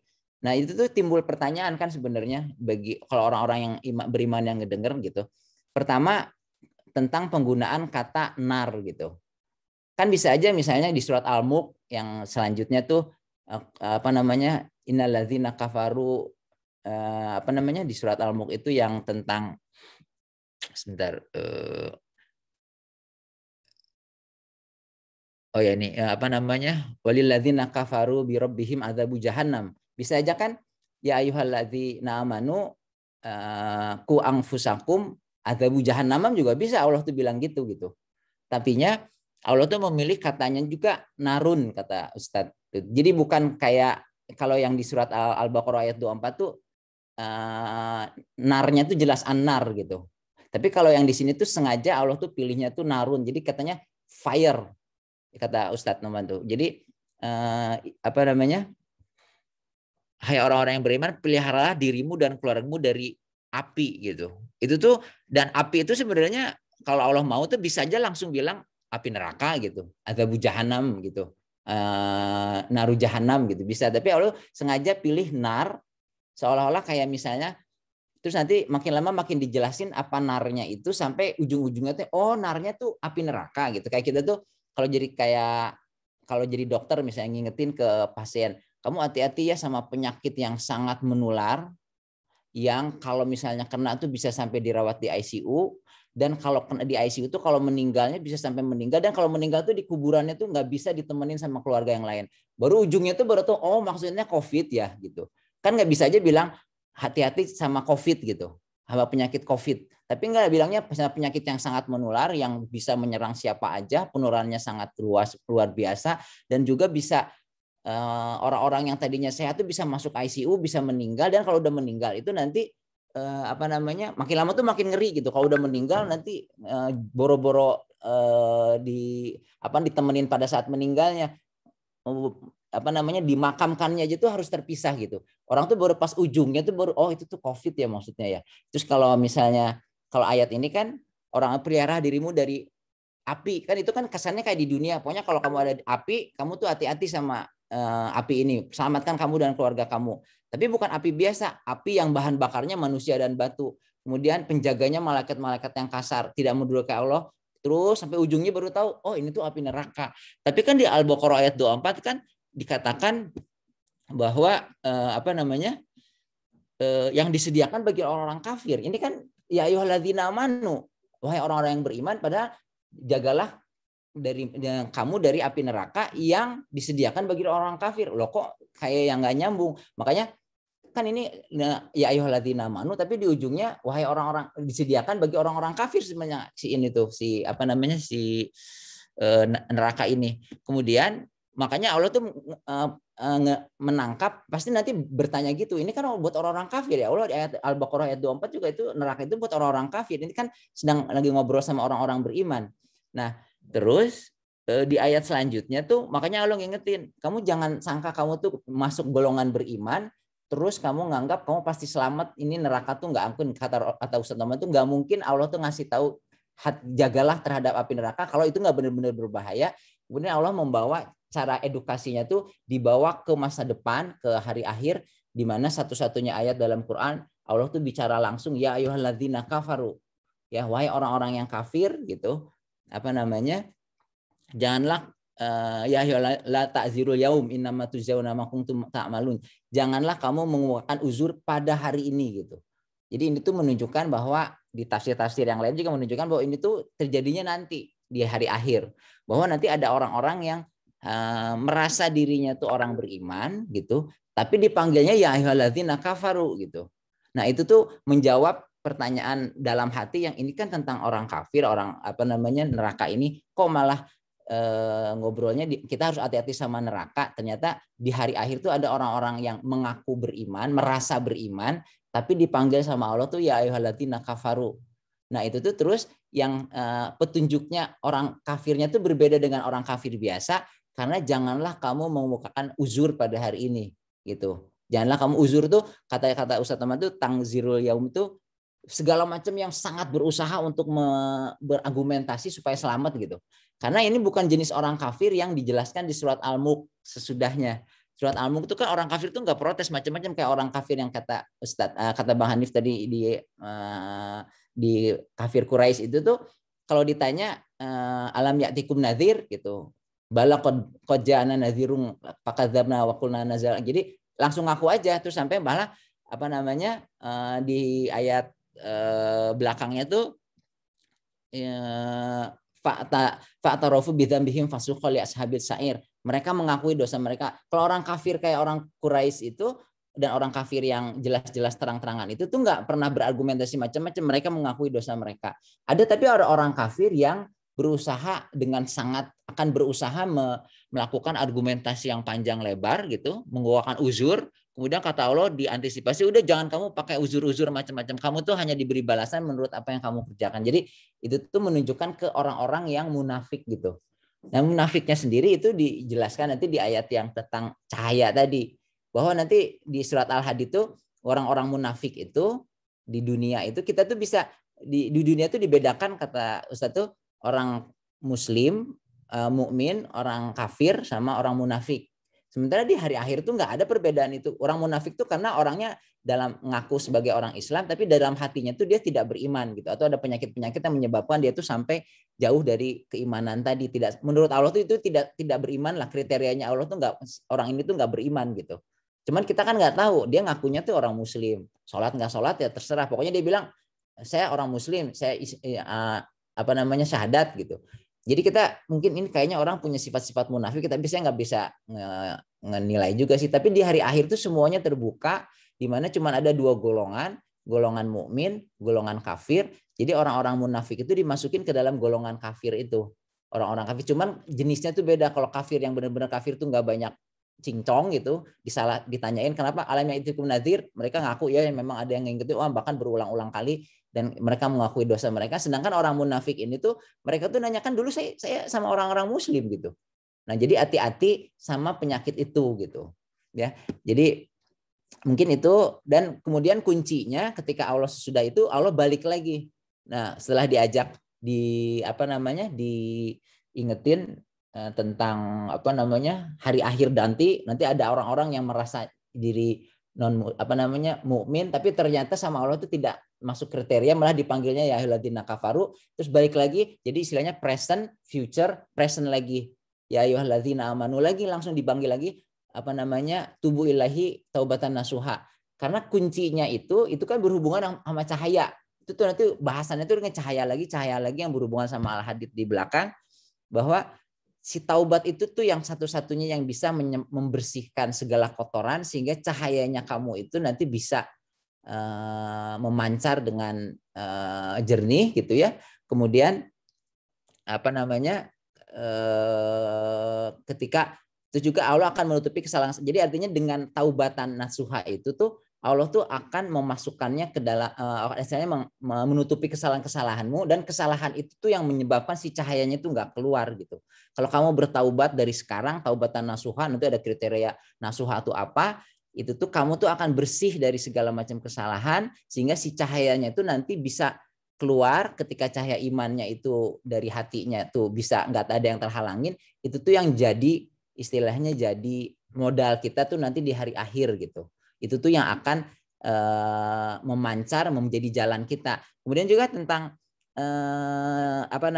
doa ya Rob kami sempurnakanlah bagi kami cahaya kami, itu tuh echo dengan kalau kita pengen dapat pelajaran tambahan nanti cari ayat yang mirip-mirip gitu. Ya Allah sempurnakanlah bagi kami cahaya kami, itu tuh mirip dengan surat kalau nggak salah surat yang Allah akan menyempurnakan cahaya, surat At-Taubah kalau nggak salah.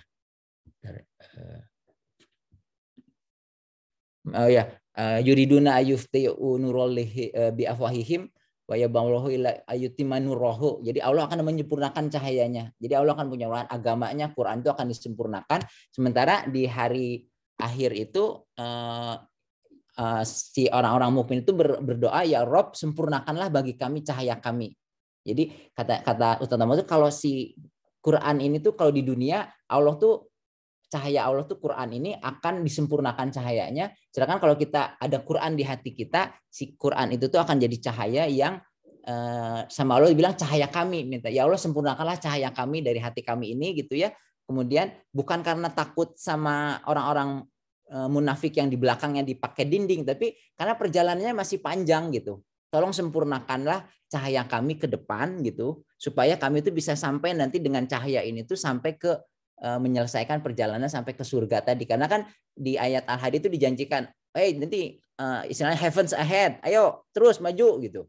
Istilahnya gitu, karena takutnya perjalanan itu serasa perjalanan yang sangat panjang, makanya ya Rob sempurnakanlah bagi kami cahaya kami dan ampunilah kami. Jadi di hari akhir juga masih minta ya Allah ampunilah kami gitu. Sebenarnya kan ampuniku itu harusnya di dunia gitu. Sampai di akhir-akhir aja karena saking takutnya nggak sampai si cahayanya itu nggak cukup, ya Rob sempurnakanlah bagi kami cahaya kami gitu. Nah itu mungkin tambahan-tambahannya. Dan juga ini menariknya kalau misalnya di akhirnya terakhir ini poin terakhir aja, di poin terakhir itu kan diingetin tentang Nabi Nuh dan Nabi Solih gitu kalau nggak salah ya, Nabi Nuh dan Nabi Lut, Nabi Nuh dan Nabi Lut gitu kan, istri-istrinya. Kemudian jadi kita tuh ingat juga ketika di surat Nuh Allah tuh ada yang menarik menurut saya tuh, kalau kita ingin dapat pelajaran tambahan, kalau ketika ingat Nabi Nuh, bahwa Nabi Nuh tuh udah berusaha apa sih kurangnya 950 tahun mendakwahi istrinya, anak-anaknya, tapi tetap aja anak dan istrinya tuh nggak bisa diselamatkan gitu. Nah itu tuh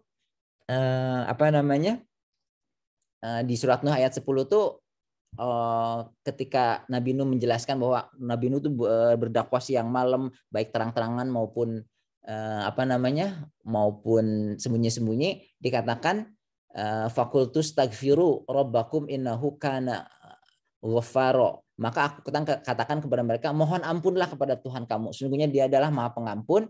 Kemudian di ayat 11-nya, niscaya Dia akan mengirimkan rezeki dengan lebat. Pokoknya kalau kita udah bertaubat tuh akan dibukakan pintu-pintu rezeki dari langit dan bumi gitu. Dan yang menariknya tuh, dan membanyakkan harta dan anak-anakmu gitu. Padahal tadi kan dibilang kalau anak dan istri itu kan, anak-anak itu bisa jadi musuh. Makin banyak anak tuh sebenarnya potensi musuhnya tuh besar gitu.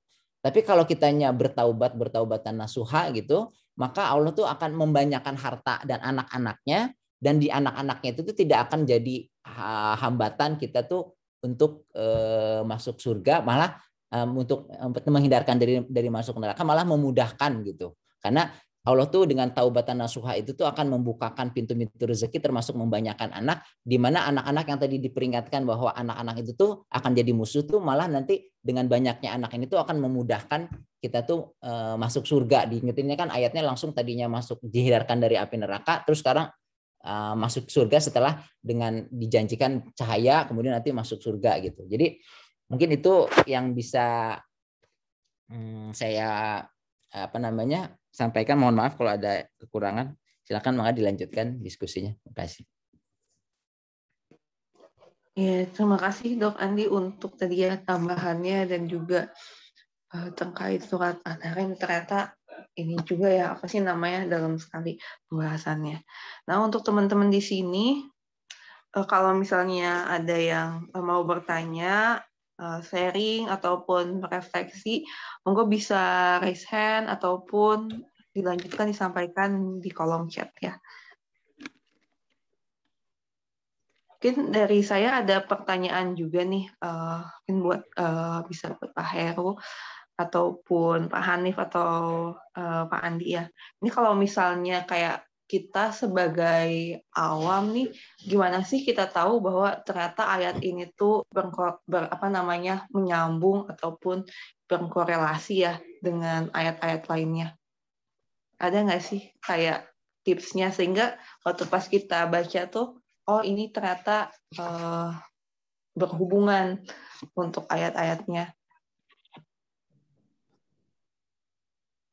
Mungkin dari Pak Heru atau Pak Andi atau Pak Hanif ada saran nggak ya buat kita nih pembelajar awal? Ya. Saya dulu kali ya. Sok kan. Pak Heru aja Pak Heru. Oke, mungkin ini banyak versi mungkin ya bisa dijawab pertanyaan ini. Kalau dari saya itu memang harus banyak baca, Mbak. Harus banyak mendengar, harus banyak baca. Terus kalau punya apa? Kalau di dunia people development itu ada yang namanya previous knowledge gitu. Pengetahuan yang didapat sebelumnya, entah dari orang tua, kakek, nenek, keluarga, siapapun, teman atau apapun yang sebelum kita mempelajari Al-Quran lebih jauh gitu, kita sudah punya sebenarnya pengetahuan yang apa sebelumnya gitu. Ya kak tadi Bang Hanif contohkan huruf ailat itu, terus tadi Dokter Andi juga menasihati kita yang nasihat yang luar biasa karena kita harus banyak-banyak bertaubat. Nah kata taubat itu sendiri itu kan taubah itu kita jumpai dalam berbagai versi kan, karena ada wawu di situ. Nah wawu kan huruf ilat. Nah huruf ilat itu kan alif wawu ya. Jadi taba, gitu. Faman taba wa mina sholiha al-ayah gitu. Terus ada juga tubuh gitu kan, atau tuba yang ada di tahrim. Nah itu kan sesuatu yang saling berkaitan. Taba, tubuh, taubah. Terus kita kan sekarang dimanjakan dengan teknologi. Jadi kalau kita ingin tahu tentang satu perkara atau bahkan satu kata gitu, karena terkait kadang-kadang satu masalah itu terkait dengan kata tertentu, itu kan kita sudah ada yang aplikasi yang pernah disarankan, direkomendasikan Ustaz Nu'man yang Quran Word by Tafsir itu yang begitu kita cari, kita masukkan, ya kita harus bisa tulisan Arab ya, harus bisa nulis Arab. Itu ketemu kan, kata itu ketemu, terus di situ di aplikasi itu akhirnya muncul pop up itu results-nya ditemukan found berapa times itu berapa kali, terus ketemu semuanya itu di surat apa aja, terus dalam bentuk apa, dalam bentuk active participle, past participle, dalam bentuk apa apakah dia. Terus selain itu juga ada aplikasi yang Quran.com itu bisa ada i'rabnya.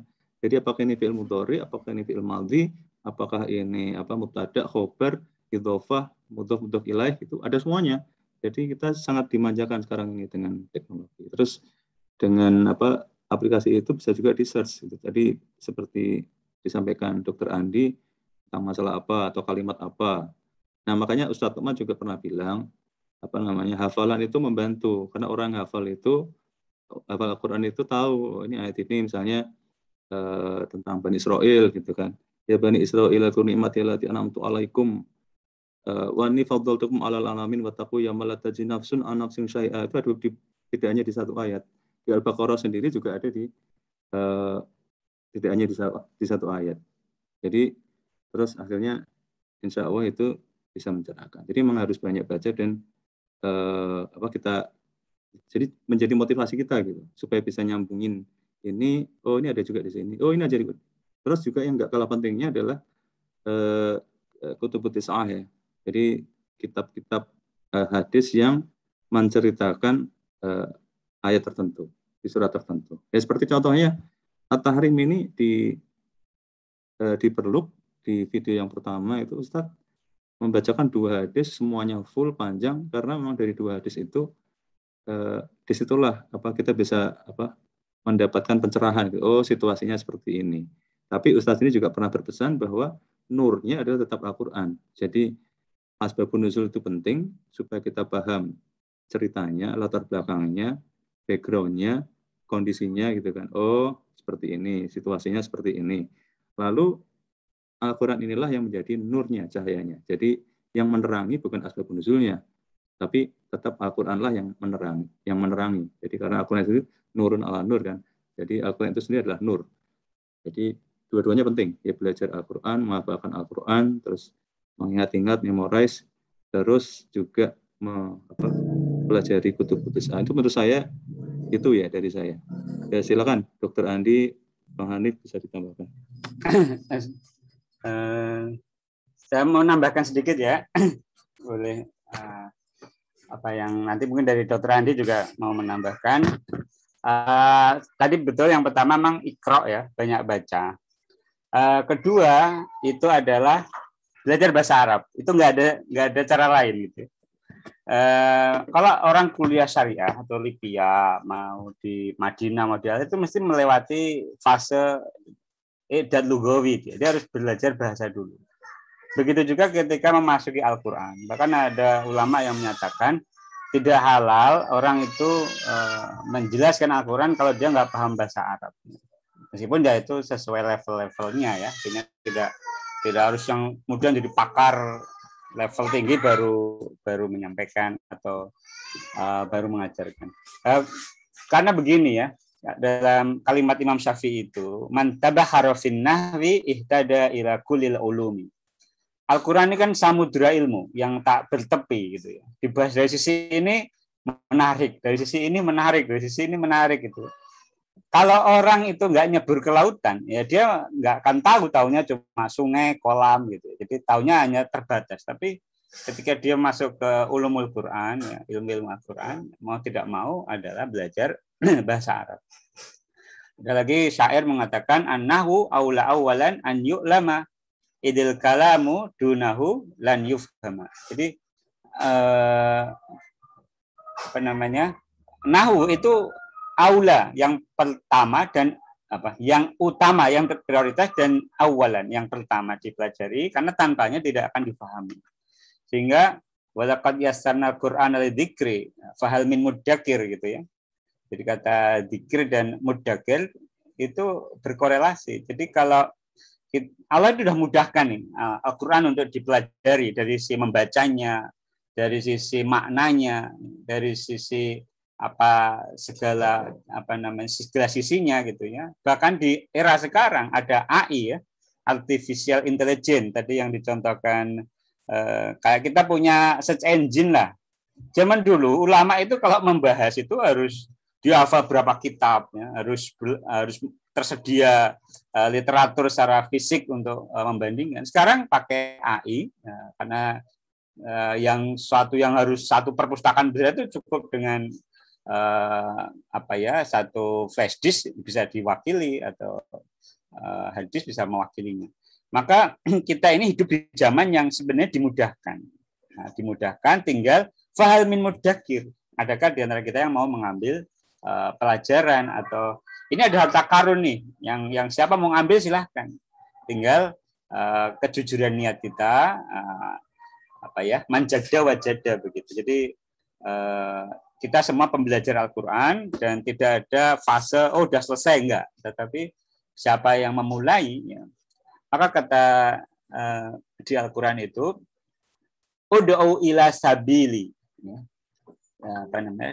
Serulah orang pada jalan ila sabili rabbika bil hikmah. Jadi tidak menuju satu posisi tertentu tapi jalan itu kan panjang, ada yang di awal, di tengah, di akhir, atau sudah mendekati finish begitu ya. Tetapi kita sebagai pemula, pertama jangan putus asa gitu ya.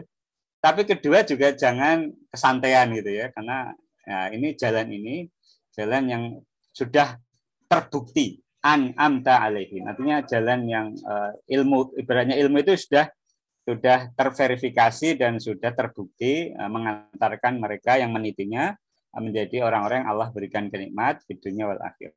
Begitu. Terima kasih atas waktunya. Ya, terima kasih untuk tambahannya dari tadi.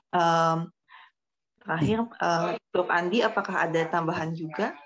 Oke, saya sih ngasih segi praktisnya aja mungkin ya. Mungkin dan ini tuh praktisnya dalam artian mungkin kebanyakan yang ngedenger saat ini tuh atau kebanyakan orang gitu yang saat ini di belajar Quran terutama di Indonesia atau di dunia juga kebanyakan tuh kasusnya tuh kayak saya gitu.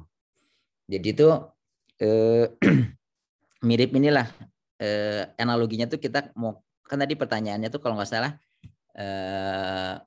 Mbak Fazia tuh gimana cara belajar Qurannya kita tuh bisa tahu hubungan ayat ini sama satu yang lain dan sebagainya gitu kan ya. Nah, iya. Masalahnya tuh gini, kita tuh kan di dunia ini tuh punya profesi masing-masing gitu. Kita tuh punya profesi, ada yang jadi dokter, ada yang jadi arsitek, ada yang jadi ekonom, ada yang macam-macam gitu kan. Dan kalau Ustadz Noman sendiri kan nggak membedakan dikotomi antara ilmu Quran dan ilmu dunia, itu istilahnya kan nggak gitu ya. Jadi kita tuh sebenarnya jangan sampai jadi harus profesional gitu. Kita tuh harus terus memperkaya ilmu kita, ilmu-ilmu ayat-ayat Allah di bidang kita gitu. Dan itu tuh kadang-kadang untuk orang-orang seperti kita kebanyakan itu tuh pembagian waktunya tuh belum bagus gitu. Nggak kayak Imam Syafi'i gitu atau ulama-ulama besar atau yang lain-lain yang dimana kayak atau misalnya pemimpin-pemimpin zaman Islam kayak apa namanya Salahuddin Al-Ayyubi gitu yang pengaturan waktunya itu sangat luar biasa. Belajar apa juga sempat sebenarnya gitu. Masalahnya kan kita harus milih antara mempelajari kita harus belajar Quran, belajar bahasa Arab, belajar ilmu kita juga gitu ya. Belajar ilmu kita juga jangan sampai jadi cuman mediocre gitu di bidang kita sementara yang jago-jagonya non muslim semua, sementara kita sebagai profesional tuh cuman karena kita banyak belajar tentang apa namanya yang lain lah gitu, yang nggak berhubungan sama bidang kita tuh kita jadi ya udah pokoknya orang Islam mah pokoknya yang jago-jago mah ke non muslim aja. Kalau yang kayak gini-gini mah, tapi dia itu ngerti tentang Quran gitu. Tapi sebenarnya masing-masing kan ada profesionalitas gitu. Terus masalah apa namanya kuliah gitu. Misalnya gini, kalau kita anak kedokteran nih, ini saya karena saya dokter ilustrasinya jadi biar gampang juga mungkin bisa mencerminkan kuliah yang lain. Kalau kita masuk fakultas kedokteran, kita pengen belajar tentang jadi dokter. Praktisnya kan pengen jadi dokter. Itu tuh kita bisa dua caranya. Kita tuh bisa belajar semua ilmu dasar yang tentang kedokteran gitu ya. Terus nanti kita mengkaji sendiri semua ilmu itu. Jadi kita tuh bisa benar-benar tahu gitu. Tapi bisa juga caranya tuh waktunya kan susah kayak gitu tuh gitu.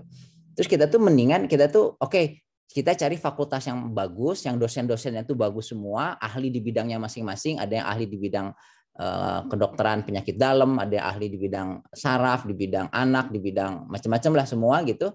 Terus kita belajar langsung sama dia ketika dia membahas hal-hal yang penting dari tema-tema yang sering dihadapi di dunia kedokteran gitu. Jadi perbandingannya tuh gini gitu. Kalau saya ngelihat, kalau saya jadi kalau kita mau belajar kayak bisa at-tahrim gitu. Saya tuh bisa belajar at-tahrim sendiri, terus dengerin berbagai tafsir dari berbagai ulama gitu ya. Kemudian saya nyari-nyari sendiri, kemudian saya mengkaji sendiri, kemudian nanti saya bisa dapat manfaatnya gitu. Dari apa yang bisa kesimpulannya. Tapi jauh lebih mudah sebenarnya saya cari kira-kira yang paling bagus nerang ini siapa sih sampai saat ini sih saya lihat Ustadz Ngoman tuh paling bagus kalau nerangin gitu ya. Paling jelas, paling tahu yang pentingnya apa. Saya tuh harus, jadi saya tuh at-tahrim ini saya kalau mau pengen tahu ngerti tentang at-tahrim, saya nonton di Perluknya. Jadi tentu aja bahasa Inggrisnya harus bagus karena dia ngomongnya bahasa Inggris dulu selama berjam-jam tuh bahasa Inggris semua gitu. Sementara ada orang-orang yang bahasa Inggrisnya misalnya nggak terlalu bagus, ya tapi bahasa Arabnya bagus sih gitu. Dan bahasa Inggrisnya tuh nggak bagus, jadi akhirnya dia nggak bisa ngedengerin si ceramahnya itu gitu. Jadi saya dengerin, kemudian Ustadz bilang, Ustadz itu kan kalau begitu tidak baca puluhan tafsir dalam surat At-Tahrim ini. Ada timnya khusus yang ngebahas ayat ini tuh maksudnya apa, terus minta ketika ngebahas tentang An-Nur, ya tentang cahaya itu dihubungkan dengan surat Al-Hadid, dihubungkan lagi dengan surat Al-Baqarah 24 yang tentang batu dan itu semuanya tuh dibahas dan menurut itu yang penting untuk dibahas tuh ini gitu. Dari puluhan tafsir yang beliau dan timnya baca tuh yang paling penting tuh yang ini gitu.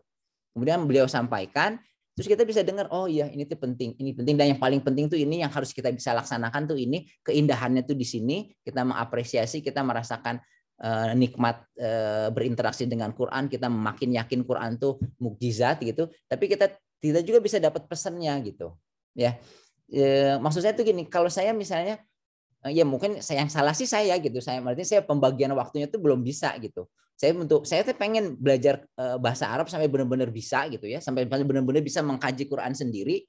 Tapi pada saat yang sama saya aja belajar kedokterannya aja masih banyak belang bentongnya. Jadi banyak yang ilmu ini ternyata ada update-nya saya belum baca. Padahal pasien saya itu datang dengan masalah yang baru lagi, saya tuh nggak ngerti. Sementara saya harus bagi-bagi waktu dan pembagian waktunya itu belum bagus gitu. Jadi saya tuh lebih cenderung oke deh saya belajar bahasa Arab, saya udah coba belajar bahasa Arab di Bayyinah segala macam, tapi pelan-pelan lambat gitu ya karena waktunya memang belum efektif pembagian waktunya, tapi belum sampai bisa menganalisis sendiri gitu. Oh maksudnya kalau ini tuh katanya tuh begini nanti maksudnya, tapi kalau sama Ustadz dijelasin tuh walaupun saya nggak ngerti tentang bahasa Arab tuh bisa dijelaskan keindahannya, maksud Allah tuh kenapa pakai ayat nurut narun misalnya apa namanya narun sama anar itu bedanya apa gitu. Walaupun saya nggak terlalu ngerti, kalau saya belajar sendiri mungkin saya nggak dapat ilmunya ini gitu. Jadi saya percaya. Kemudian yang enaknya lagi tuh ada tafsir yang lengkap. Jadi satu-satunya yang mungkin saya bisa akses. Jadi kapanpun saya mau belajar tentang Quran tuh, Ustadz tuh ada videonya tuh kan lengkap dari Al-Baqarah, Al-Fatihah ayat 1 sampai An-Nas ayat terakhir tuh ada semuanya. Jadi setiap apapun bahasanya tuh saya bisa pelajari gitu.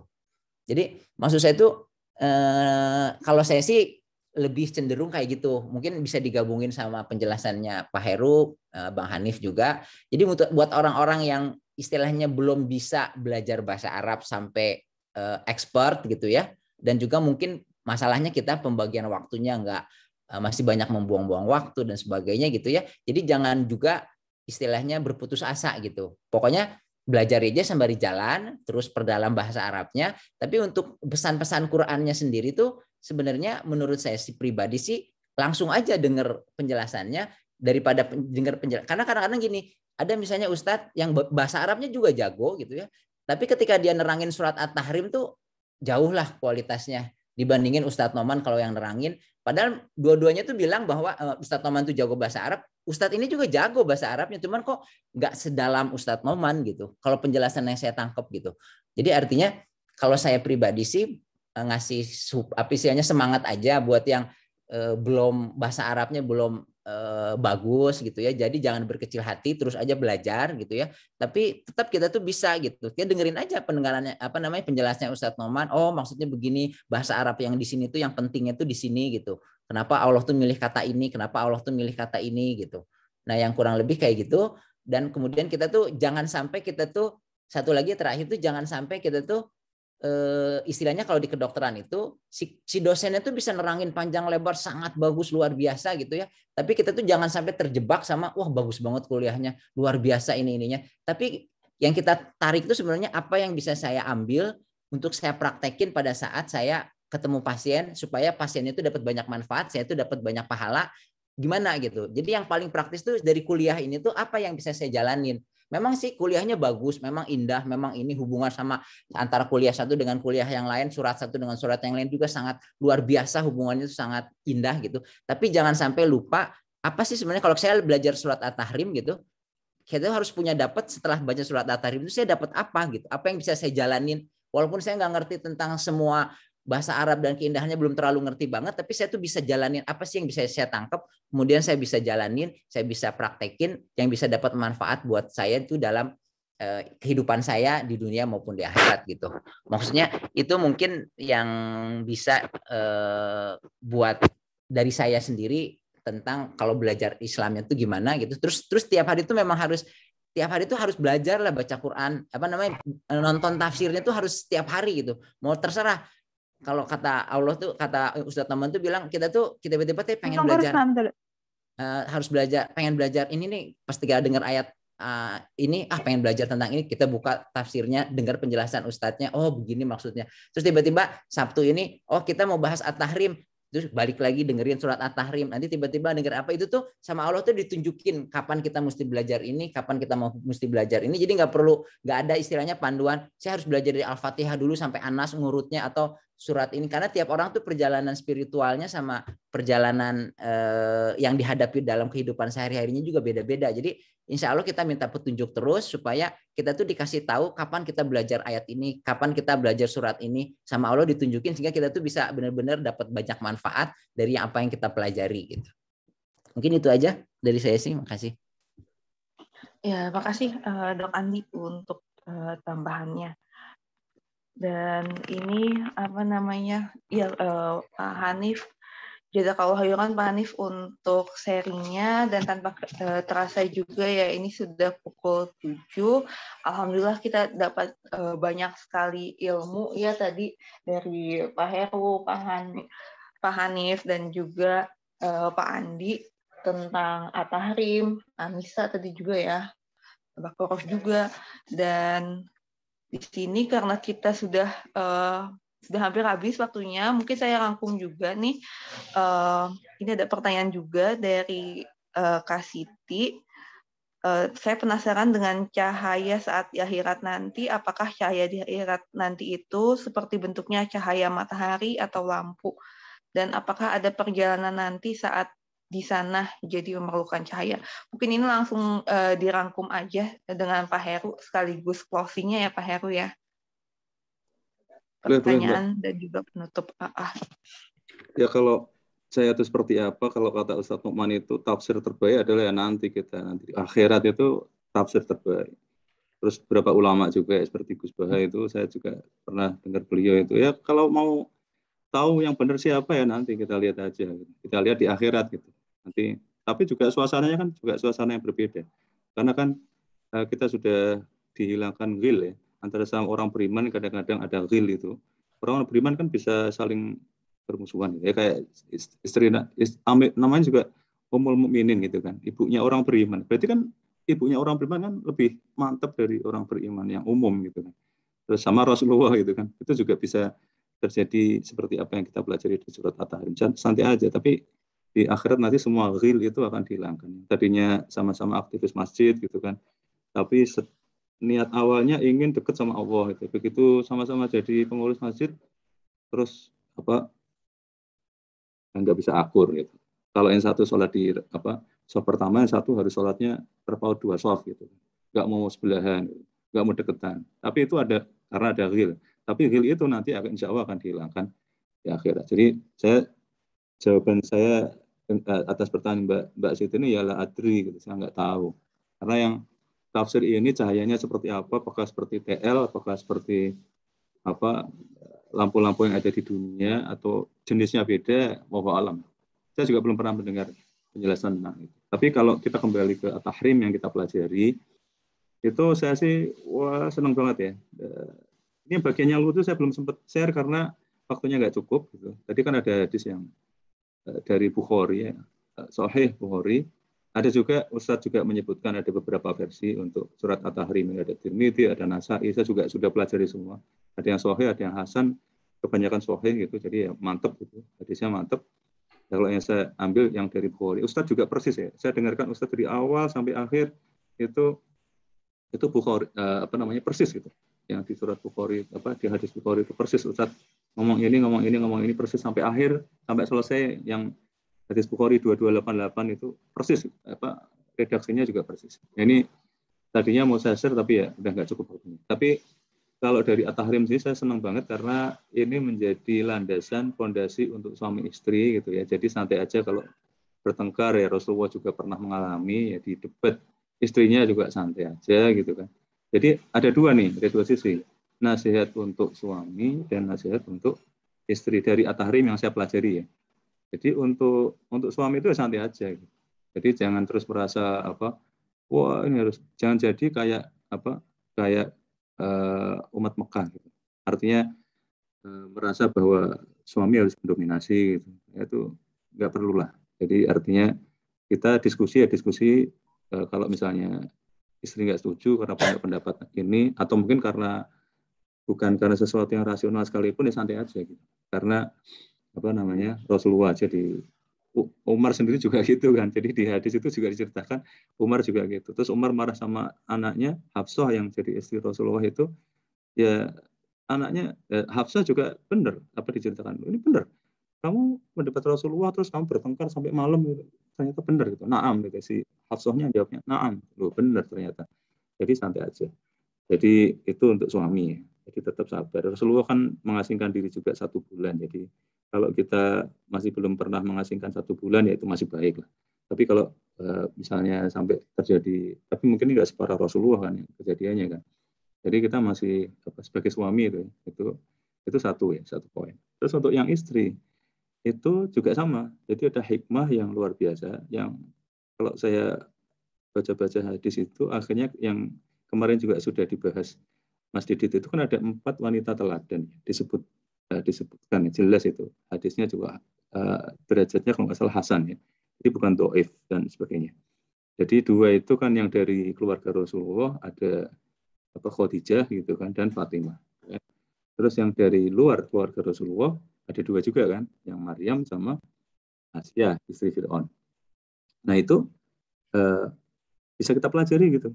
Terus mungkin kita bisa meneliti pernah nggak sih mereka mendebat suaminya gitu. Kalau misalnya kita mencoba menerawang pakai hati gitu ya. Seorang Asia, istri Fir'aun gitu ya. Pernah nggak dia kira-kira mendebat Fir'aun? Saya juga melihat mempelajari cerita-cerita maupun baca-baca kitab, belum ketemu itu ceritanya Asia mendebat Fir'aun, bisa mati dia, ya kan? Jadi istilah yang namanya wanita teladan itu bisa kita pelajari ini untuk istri. Tapi Ustadz Muhammad juga mengatakan di Tahrim bahwa pelajaran-pelajaran yang ada untuk atau yang disebutkan di surat At-Tahrim, apakah itu untuk istri-istri Rasulullah ataukah untuk ya ayuhan Nabi itu untuk Rasulullah sendiri, atau kejadian yang dialami oleh keluarga Nabi, itu hikmahnya adalah untuk kita semua, untuk manusia. Pelajaran atau ilmu atau pesan-pesan atau doa yang diajarkan Allah kepada Rasulullah yaitu untuk extended gitu kata Ustaz Oman ke kita juga. Ummul Mukminin juga itu, walaupun itu untuk wanita, tapi pelajarannya juga untuk semua ya, semua umat Islam secara keseluruhan. Dan itu juga saya pernah pelajari dari gurunya Ustadz Oman, Syekh Dr. Akram Nadwi, yang juga membahas khusus doanya Asia yang juga disebutkan di surat At-Tahrim akhir itu juga gitu. Jadi ini untuk Asia, istri Fir'aun, tapi ini pelajarannya adalah untuk kita semua, untuk perempuan dan juga untuk laki-laki. Nah, terus satu hal lagi adalah tentang compatibility. Ustadz Oman menyebut sesuatu tentang compatibility, yaitu bahwa suami istri itu dalam sebuah pernikahan penting untuk punya compatibility. Nah, kalau kita bedah compatibility itu apa maksudnya? Itu the natural ability to live or work together in harmony because of well-matched characteristics. Jadi kalau memungkinkan kan di ajaran agama kita juga diajarkan mencari pasangan yang sekufu gitu kan. Nah, ini untuk menunjang yang tadi itu well-matched karakteristik yang well-matched gitu. Tapi kalaupun akhirnya dapatnya enggak ya, kita juga, makanya wanita teladan itu kan, kita bisa belajar dari Asia. Asia aja bisa jadi wanita teladan, padahal dia istrinya siapa? Istrinya Fir'aun gitu kan. Jadi itu sedikit tambahan dari saya untuk apa yang saya pelajari. Itu terkait Dr. Andi tadi menyatakan tentang Ustadz Nu'man itu termasuk guru yang pinter gitu ya menjelaskan, itu saya juga mengakui karena beliau kan juga belajar psikologi. Jadi orang yang belajar psikologi ya tahu bagaimana memperlakukan manusia. Beliau sendiri bilang di At-Tahrim juga salah satu yang beliau sampaikan adalah kalau cuma belajar tuh gampang katanya. Jadi ini terkait dengan pertanyaan siapa? Tanya Mbak Faiza. Kata beliau itu kalau belajar gampang, tapi gimana kita bisa memahamkan orang itu yang susah. Jadi itu effort. Tapi ini bukan untuk nakut-nakuti teman-teman yang mau share ya. Karena di sini kita bukan ngajarin, kita cuma share. Jadi santai aja gitu. Tapi kalau emang ngajarin, kita punya murid atau kita punya anak, itu memang harus prepare gitu ya. Sebelum menyampaikan ini caranya gimana, metodologinya gimana, terus supaya mereka bisa paham itu gimana. Karena kan Ustadz cenderung pada cara berpikir bahwa kalau yang dijelaskan nggak paham, yang salah aku gitu. Bukan terus dimarah-marahin, ditampar dan sebagainya, enggak. Bukan guru yang model seperti itu. Kalau kamu belum paham, nih biar kamu paham nih langsung ya tonjok gitu kan. Bukan seperti itu kan. Tapi Ustadz Mal lebih ke sesuatu yang sifatnya reflektif. Waduh, dia belum paham. Gimana cara aku membuat dia paham? Jadi kan cari metodologi ya, apa kan? Udah Allah kasih anugerah akal ini untuk mikirin cara supaya orang paham. Terus saya juga inspirasi oleh, saya tuh nggak nonton Ikatan Cinta, tapi saya tahu sedikit banyak ceritanya. Jadi contohnya itu ada yang masih Kiki yang waktu itu ingin deket sama si Randy gitu kan. Terus si ibunya Randy mengatakan, kamu memantaskan diri lah supaya kamu bisa mendapat cintanya Randy. Karena dia belum pantas ya. Makanya si Kiki terus ikut kuliah dan sebagainya itu kan. Nah, tapi di lain itu ada juga cerita yang luar biasa yang saya juga pelajari. Ini salah satu ulama yang beliau tidak usah pakai memantaskan diri. Jadi beliau itu ketika meminang calon istrinya, ya beliau ngomong apa adanya. Saya seperti ini, saya suka belajar, saya khawatir nanti putri Anda, calon istri saya itu nanti jadi agak terbengkelai karena saya harus belajar kitab dan saya juga mengajar, saya juga punya pondok dan sebagainya gitu. Dan calon mertuanya malah, oh sama dengan saya berarti. Kamu berarti sama dengan saya, cocok berarti. Berarti kamu cocok untuk mendapatkan putriku. Jadi nggak usah mengejar untuk istilahnya memantaskan diri apa adanya gitu kan. Jujur gitu kan pada diri sendiri dan jujur pada orang lain. Jadi itu dan mungkin dari saya mudah-mudahan kita bisa menjadi suami atau istri yang baik, punya keluarga yang sakinah, dan kalau ada apa-apa ya santai aja, kita kembali ke Quran. Dan saya juga salut pada Aisyah yang ketika Rasulullah menawarkan ini tahrim juga menawarkan yang mana ini yang mau diambil. Nah, beliau terus teringat Al-Quran. Jadi karena teringat Al-Quran, maka di drive oleh ayat itu beliau mengambil putusan aku tetap ingin untuk taat sama Allah dan Rasulnya. Jadi beliau Aisyah memilih untuk tetap bersama Rasulullah dan Hafsah juga mengikuti. Ya aku sama, idem gitu. Aku sama seperti Aisyah. Jadi akhirnya nggak jadi cerai, alhamdulillah gitu. Ini luar biasa. Kisah yang sebenarnya luar biasa, yang banyak hikmah yang bisa kita ambil. Ya, itu aja Mbak. Terima kasih. Assalamualaikum. Waalaikumsalam. Terima kasih Pak Heru untuk penutupnya, dan juga kami ingin mengucapkan terima kasih banyak ya untuk para narasumber, tadi Pak Heru, ada Pak Hanif dan juga Pak Andi untuk sharingnya, dan juga teman-teman yang sudah bertanya dan juga menambahkan. Tadi ada dari Kak Siti, ada Kak Didit, dan ada tambahan juga nih di chat dari Dok Andi. Dan karena waktunya sudah sudah pukul 7.20, maka kita tutup ya dengan doa penutup majelis. Subhanakallahumma wa bihamdika asyhadu an la ilaha illa anta astaghfiruka wa atubu ilaik. Semoga yang kita pelajari saat ini semakin menambah keimanan dan juga curiosity kita terhadap Quran, dan juga semoga menjadi penguat hayat kita ya, baik di dunia dan juga di akhirat.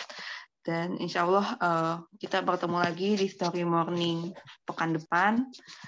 Dan saya sendiri jika ada kurang, mohon maaf. Mohon maaf atas segala kurangnya. Baik, Assalamualaikum warahmatullahi wabarakatuh.